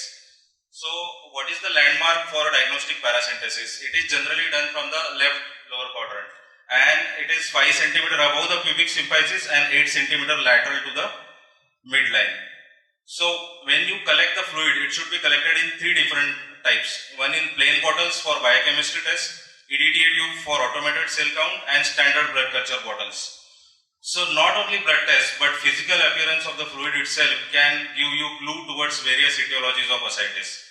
So coming to test and evaluation of various etiology, most important thing, first step is calculation of serum ascites albumin gradient. So what is it? It is basically subtracting ascitic fluid albumin from serum albumin, and important thing in this is both the samples should be collected simultaneously, otherwise it will produce false results. And the cutoff for this is 1.1. So when SAG is more than or equal to 1.1, it indicates portal hypertension, most common etiology of which is liver cirrhosis. When it is less than 1.1, suspect other causes. And the diagnostic accuracy of this SAG is around 97%. So based on this SAG, you can classify etiologies into 2 groups. SAG more than or equal to 1.1, which is seen in portal hypertension, cardiac failure, portal vein thrombosis and hypothyroidism, and when SAG is less than 1.1, it is peritoneal carcinomatosis, tuberculosis, pancreatitis, bowel perforation or nephrotic syndrome. After doing the SAG, next comes the total fluid protein count. So when fluid protein is more than 2.5, it is called as high protein ascites, and when it is less than 2.5, it is called as low protein ascites. And low protein ascites is common in cirrhotic patients because the hepatic sinusoids are not permeable to the leakage of protein lymph because of perisinusoidal fibrosis. And when this count drops to below 1.5, it is an important indicator because these patients becomes high risk for development of SVP. So now you have SAG and you have total protein in the ascitic fluid. So you can further narrow down your differentials into these 4 categories. High SAG and low protein, that is portal hypertension cirrhosis. High SAG, high protein, that is acute heart failure and acute Budd-Chiari. When you have low SAG and high protein, it is carcinomatosis, tuberculosis and pancreatitis. When you have low SAG and low protein, that is nephrotic syndrome. So after defining this, you still have certain queries, and when it further investigation depends on your suspicion. When you suspect liver disease in high SAG patients, do USG abdomen portal hepatic venous Doppler and elastography. That can be either ultrasound or MR elastography. And when you suspect heart failure, consult cardiologist as well as check serum brain natriuretic peptide and 2D echocardiography. And BNP level of more than 364 nanogram per liter, it indicates underlying or additional cardiac disease. So next thing, once you have suspected ascites and then you are suspecting some infections, most common infection is spontaneous bacterial peritonitis. It is highly prevalent in patients. It has very high mortality, around 90%, but with early diagnosis and prompt initiation of treatment, this mortality can be reduced to 20%. And the important thing is, each hour delay in diagnostic aspiration of fluid when you are suspecting SBP, it increases the mortality by around 3.3%. And once this patient develops SBP, his 1 year survival after hospitalization is reduced to 34%. So when this patient recover from SBP, it should be always referred for liver transplantation. So what are the diagnostic criteria to call it as SBP? So you should count total white cell count and PMN count in the fluid. So it should be done within 4 hours, because otherwise there is cell denaturation which will happen. It is done by 2 methods, either by manual microscopy or automated cell counts by flow cytometry, which is more accurate. And to call it as SBP, the count should be more than 1000 or more, PMN count more than 500, that is most accurate. But to increase the sensitivity, the PMN count of more than 250 neutrophils per millimeter cube is considered routine. And considering lower threshold for diagnosis of SBP is important, because there is greater risk lies if you underdiagnose the SBP. So when you have diagnosed the SBP, the treatment lies with administration of broad spectrum antibiotics, and the antibiotics should be directed as per the ascitic fluid culture report. So it is an essential step that you should take the culture, and if the culture positivity is only 40%, it takes 48 to 72 hours. And when you have ascitic fluid PMN count along with culture, then again you can subclassify the infections in the ascitic fluid. That it can be spontaneous bacterial peritonitis when you have high count and single organism in the culture. It can be you have high count but you don't have any organism in the culture. That is called as culture negative neutrocytic ascites. When you have low count but there is organism in the count, that is called as monobacterial non-neutrocytic ascites, and it is present whether when it is transient or spontaneously reversible colonization in the ascitic fluid, and it can be a first step in the development of ascites. So what we'll do, you will have to tap it again after 48 hours to find whether the ascitic fluid count is increasing or not. That will give your confirmed diagnosis of SBP. Next is secondary bacterial peritonitis, when you have high count but you have more than one organism. So that is called a secondary bacterial peritonitis. It is mainly common in patients who have abdominal organ perforation or inflammation in the intra-abdominal organ. They will have localized signs as well as inadequate response to the treatment. So in these patients, you should consider cross-sectional imaging like CT scan and subsequently surgery. And last is PMN count less than 250 but you have more than one organism. That is traumatic TAP, that is called as polymicrobial non-neutrocytic ascites. So this was about cirrhotics and ascites as well as various infections in the ascitic fluid. When you have low SAC and high protein ascites, then you come to various etiologies, what we have seen in the right hand side of the table, that is peritoneal tuberculosis. When you suspect tuberculosis, you should send the fluid for smear as well as microbacterial culture, but smear positivity is very rare and culture positivity is very less, that is 50%. So what is important is to see for adenosine deaminase, but it is not used for diagnosis of tuberculosis, it is used for exclusion of tuberculosis. When the level is less than 40, you can easily exclude tuberculosis. The most important and the gold standard for diagnosis of peritoneal tuberculosis is diagnostic laparoscopy and peritoneal biopsy. Peritoneal carcinomatosis, consider cross-sectional imaging CT scan, fluid cytology is less, it is 60%. It can be increased by little bit by sending large quantity of fluid, centrifuging it and then doing cytology along with cell blocks. That will slightly increase the sensitivity. And the sensitivity varies as per the site of the tumor. It has no role when you suspect SCC, and CA125 has no role in the discriminator. Again, the gold standard lies diagnostic laparoscopy and peritoneal biopsy.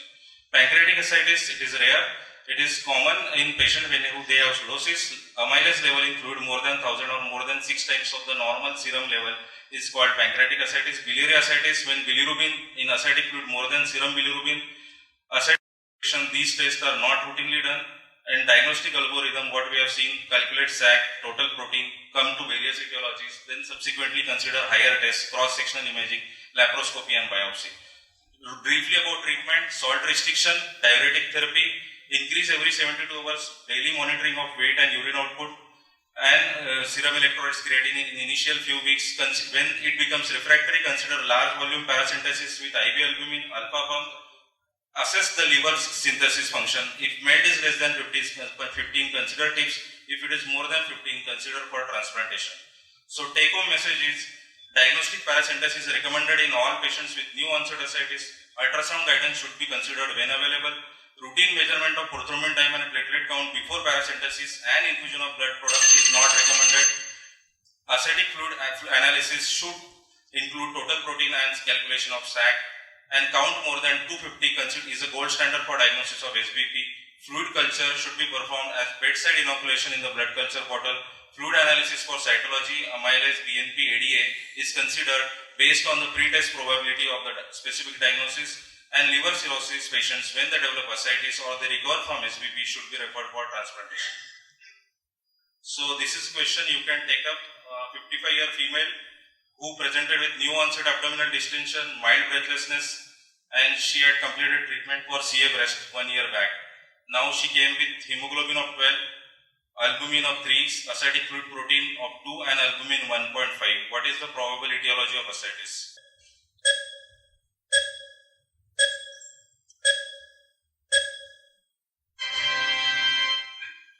Oh, I think this is gone wrong because as stepwise approach, first thing you should calculate SAC. If you calculate SAC here, SAC comes 1.5, that is high SAC, and protein count is low, that is 2. So it becomes portal hypertension because of cirrhosis. Here the CA breast is probably it had misleaded you, and CA 125 level. I mentioned that CA 125 level has no discriminant because any ascites can have high CA 125 level because it is the response to the peritoneal stretch that increases high CA 125.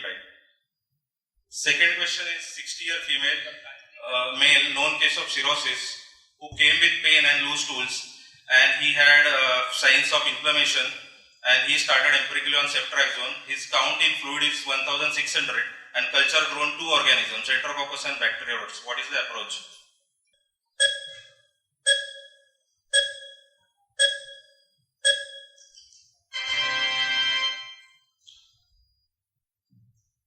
This is also gone wrong because you have got 2 organisms in this that indicates secondary bacterial peritonitis. So first thing you should do CT abdomen, find out the source. If it is surgical indication, consider surgery. Thank you. In late 80s, when I was studying or I had just completed my MS, and I had read one article showing that the neurosurgeon was operating and the patient was having his juice. He was drinking the juice and the surgeon was operating. I thought that this is fake or humbug. This is not possible. But it was most probably in Reader's Digest, and it was a reputed magazine.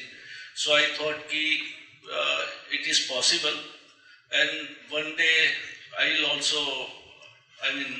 should also do this thing. And that dream which was seen in 1980s has come true. Since last 7-8 years we are doing this very routinely. What is awake craniotomy? I'll just show you one small. This is self-explanatory. You will see it. The neurosurgeon is operating and the patient is playing guitar. This patient guitar was his passion and profession both, and he wanted to have the gross motor skill as well as the fine motor skill. So he was playing guitar and the surgeon was operating. So this is what the awake craniotomy is all about. Awake craniotomy for tumor resection presents many challenges for the neurosurgeon as well as to the anesthetist because patient is totally awake. Brain tissue in neurosurgery poses an inherent risk of permanent neurological deficit, especially the tumors in the eloquent areas of the brain. So awake craniotomy, the patient is awake, conscious, and all the time in between intermittently we ask them move the upper limb, lower limb, speech. So it is under the patient's guided surgery. We think that awake craniotomy of after 1980s it came into the picture, but if we look at the history, thousands of years ago, for an intractable epilepsy where the anesthesia was not developed in those days, the trephination of the skull was done for an intractable epilepsy. Obviously, the patient must have been in awake state because there was no anesthesia at that time. And the Wilder Penfield in late 1920s restarted and implemented this technique for the intractable epilepsy. And then on the regular basis, it was started in North America in 1980s, then followed to Europe, and then in 1990s, it started in Asia. The indications are the most common are brain tumors, especially in the eloquent areas, intractable epilepsy, DBS, and the small procedures like ventriculostomy, external ventricular drainage, or the stereotactic biopsy.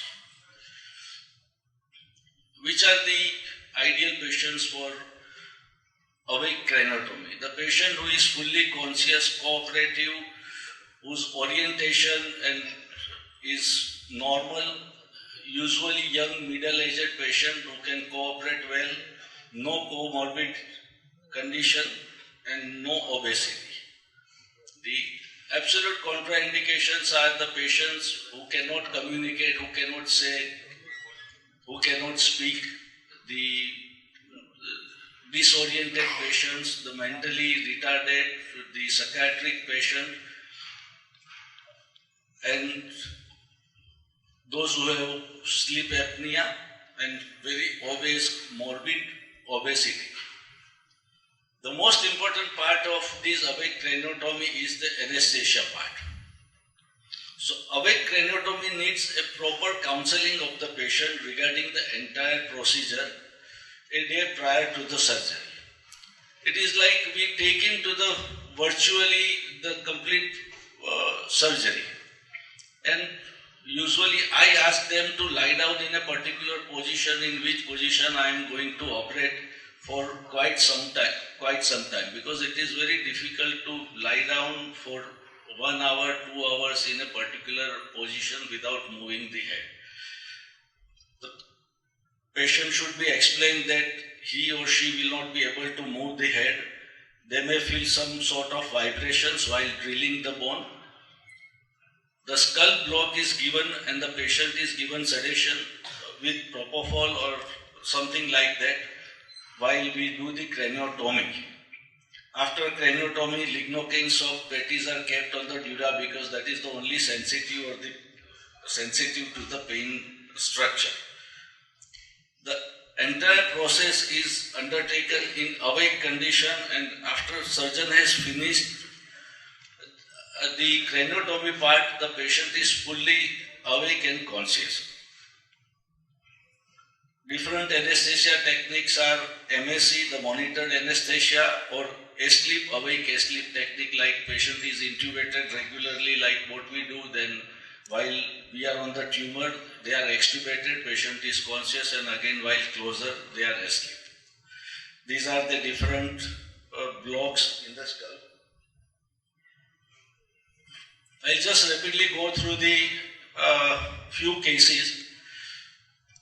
We have done after coming to Marengo CIMS, we have done in last 10 months around 12 cases, but 2-3 cases are important. This is 22-year-old male young patient, only focal seizures, diagnosed right insular glioma. You can see the arrow, that is the right insular glioma, no deficit, young patient, and we don't want to give him deficits by doing surgery. So he was planned for this, and the second scan, you can see the near complete excision of the tumor in the insular glioma, one of the most difficult type of tumor. And just one testimonial. He was an educated young patient. अभी चौधरी आपका भी कुछ time पहले operation हुआ था, तो कैसा experience था आपका? कुछ पेन कॉम्प्लिकेशन फील हुआ? जी हाँ, मेरा लाइव ऑपरेशन हुआ था. ऑपरेशन के टाइम पे कोई पेन फील नहीं हुआ, और जैसे कि डॉक्टर्स ने बताया था कि ऑपरेशन का प्रोसेस क्या होगा, ऑपरेशन वैसा ही एकदम अच्छे से गया, एकदम स्मूथ ऑपरेशन, तो कोई कॉम्प्लिकेशन नहीं थी, एकदम अच्छे से ऑपरेशन हुआ. और ऑपरेशन कंप्लीट होने के बाद कैसा लग रहा था? ठीक था? ऑपरेशन कंप्लीट होने के बाद बहुत अच्छा लग रहा था, और डॉक्टर्स ने भी बहुत केयर किया. और अभी काफी टाइम हो गया ऑपरेशन को, तो अभी कैसा लग रहा है? अभी बहुत बेटर लग रहा है ऑपरेशन के बाद. No deficit, young patient, discharged in 3rd post-operative day.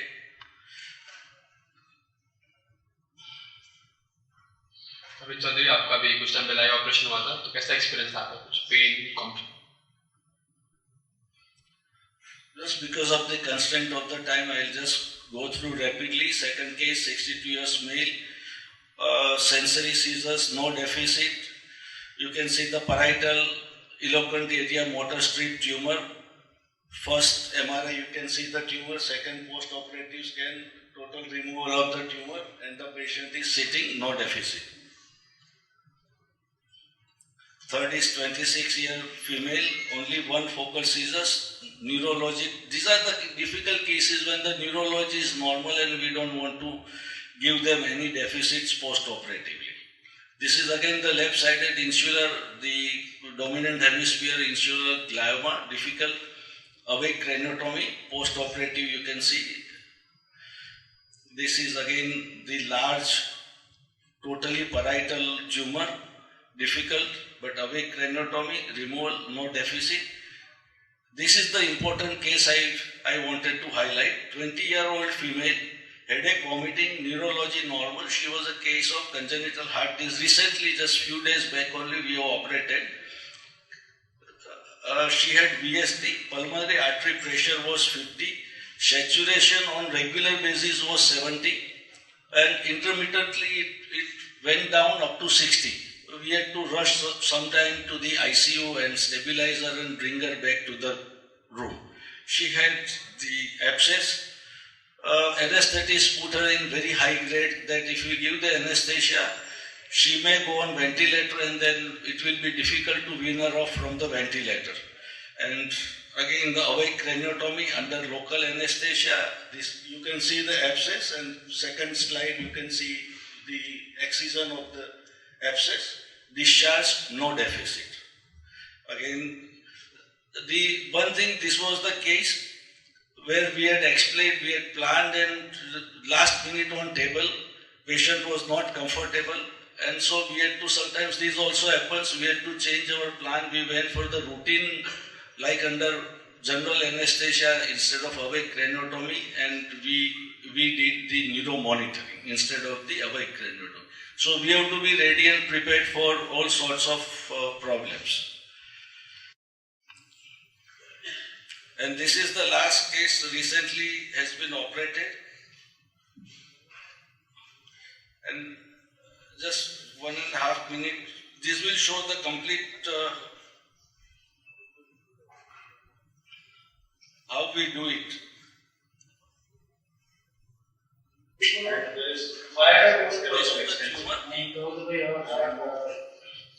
is irregularly advancing area, just near to the civilian fissure. This is the E1 image. It shows hypodensity in the pericilian area. This is how we raise the flag.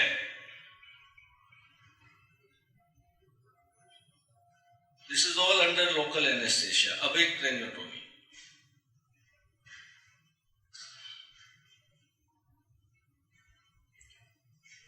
This is we have injected the dye to differentiate the tumor.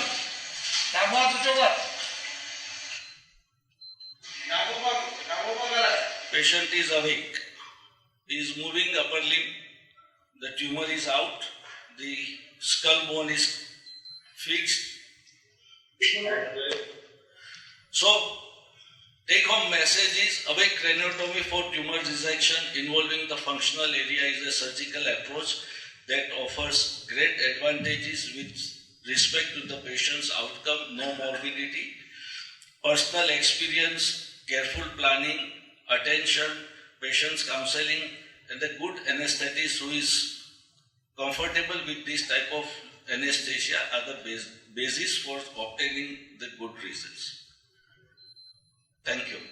Of all the organs that can be transplanted, brain and spine still can't. And we deal with it. So whatever is there since birth to end, we maintain it. All the other things we will treat, but backache is something which you will suffer from sooner or later. 70% of people suffer backache by the age they are 40. So I work as a consultant neuro and spine surgeon, me and my colleague Dr. Devan. We have been working together for 8 years and we do this. So what I am going to speak about is minimally invasive spine surgery. Minimally invasive spine surgery encompasses a very large spectrum of procedures relating to the spine and the spinal cord. And one thing to be remembered is there are multiple names: keyhole, stitchless, MIS, endoscopic spine surgery. It refers to the concept, not to the size of incision. People are always fascinated that small incision means a better result in surgery. It's not true. So modern spine surgery, which evolved in the last 20 years, is based on these things.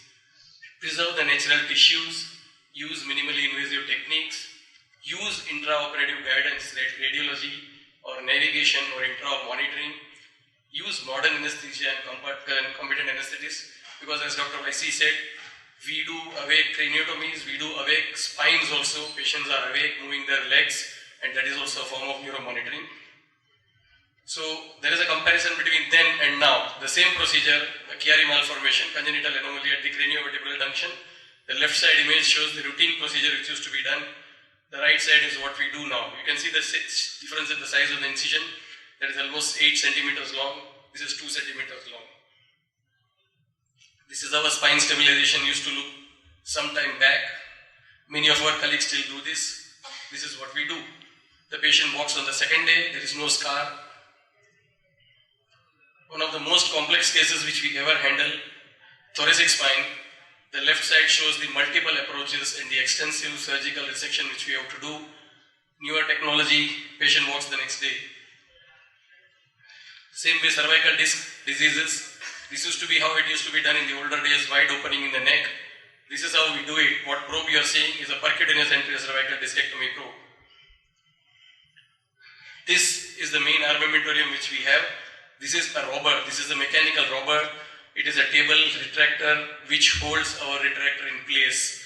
It is a primitive robber. It does what we do. It tells us, we tell it what to do, and it does. So our entire journey started in 2021. 2 years of corona put us back by 2 years, but me and Dr. Devan decided that it's time to make something different. So this was the first case we did. It was a listhecized L5S1 elderly lady, and this is how it went. So she had a decompression, discectomy, stabilization and fusion. These were the incisions, these are all the implants we used. This is how we go about. We put percutaneous wires, we put IIT image intensified TV guidance, we put screws, we do a mini discectomy, we remove the disc, replace it with a cage. High tech extremely, this belongs to the most technologically advanced spine instrumentation system in the world.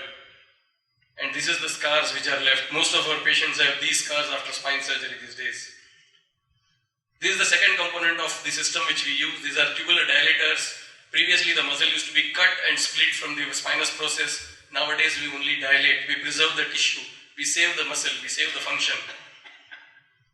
So these are a few of the challenging cases which we have done. This is the most toughest case a neurosurgeon or a spine surgeon can ever experience. This is a calcified thoracic disc.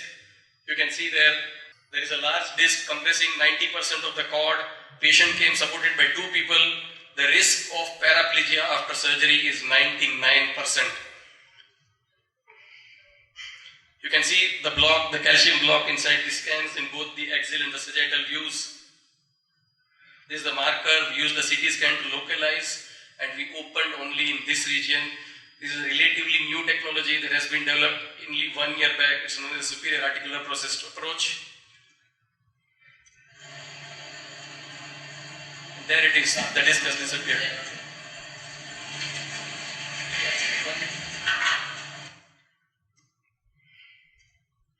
The second case is a student studying in 11th standard, young boy of 14 or 15, coming with ataxia, weakness in the hands. He wants to be an astronaut. He wants to go to US, go to NASA and become an astronaut. And because he has all these symptoms of headache and hand weakness, clumsiness, they do a scan, they come from Baroda. Arnold Chiari malformation. A routine surgery would entail a very large incision from the back of the head to the back of the cervical spine. Very large syrinx, Chiari malformation. Very tricky case. And we do this.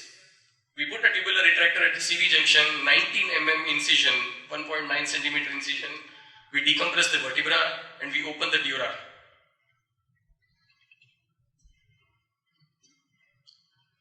What you are seeing is through a 1.9 centimeter tube, which could never be imagined previously. We are opening the dura.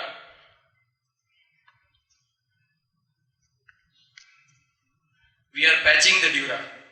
So Pandits may say, okay, you opened the dura, you should have not opened. There were many people, skeptics, who say that, oh, you should have opened the dura and closed it. Fine, we go and close the dura. The boy did very well, recovered after 24 hours, went home the 3rd day. This is the size of the incision. The third case, multiple anterior level cervical discs. Patient was a high risk of surgery. We did this patient under local anesthesia. I showed you the first slide. This one, the first slide on the left shows the minimally invasive tubular retractor. This is a percutaneous procedure. We don't make a big incision. We just make a small incision to let our dilators go. There is a dilator in place. Discectomy done 2 levels through a single incision, 1.9 centimeters with a disc replacement. Size of the incision 1.9 to 2 centimeters. Dr. Parimal is also there. Dr. Parimal, Dr. Vaisi joined us in January. We have a large department. This is another form of minimally invasive spine surgery with Dr. Parimal practices. An equally good and efficient system of doing minimally invasive spine surgery. We also do this in minimally invasive spine surgery. Percutaneous screws, minimally invasive cervical lumbar discectomies with small incisions. Patient walks the next day, goes home, no scar, no pain. We go across, we do complete decompressions through tubular, multi-levels through one incision. Okay. So, Dr. Vaisi showed during the awake craniotomy, there was a device, probably none of you noticed. Now what we are trying to acquire is a device known as a navigator. We have 2 Brahmastras still in spine surgery. One Brahmastra is the navigator, brain and spine navigator, which is like a Google map for the brain and spine, which tells us which direction to go, how to avoid problems. This is a recording which we had done during a brain procedure. This is the ultimate Brahmastra. This is known as a O-arm, which is the intraoperative CT. This is the state of the art. This is a O-arm. This is a portable CT scan. Very expensive, but it makes life very easy. Very accurate, helps in very accurate placement of screws and doing surgeries during the spine. One single shot with this, with a navigation, negates the use of radiation during surgery. The biggest problem during spine surgery these days is multiple radiation exposures, 30, 40, 60 shots. The use of this device will totally bring down that radiation. What I have spoken is only a part of what we do. We do regularly minimally invasive spine surgeries in the cervical, thoracic and lumbar spine, and we get good results too. Thank you from the Department of Neuro and Spine Surgery.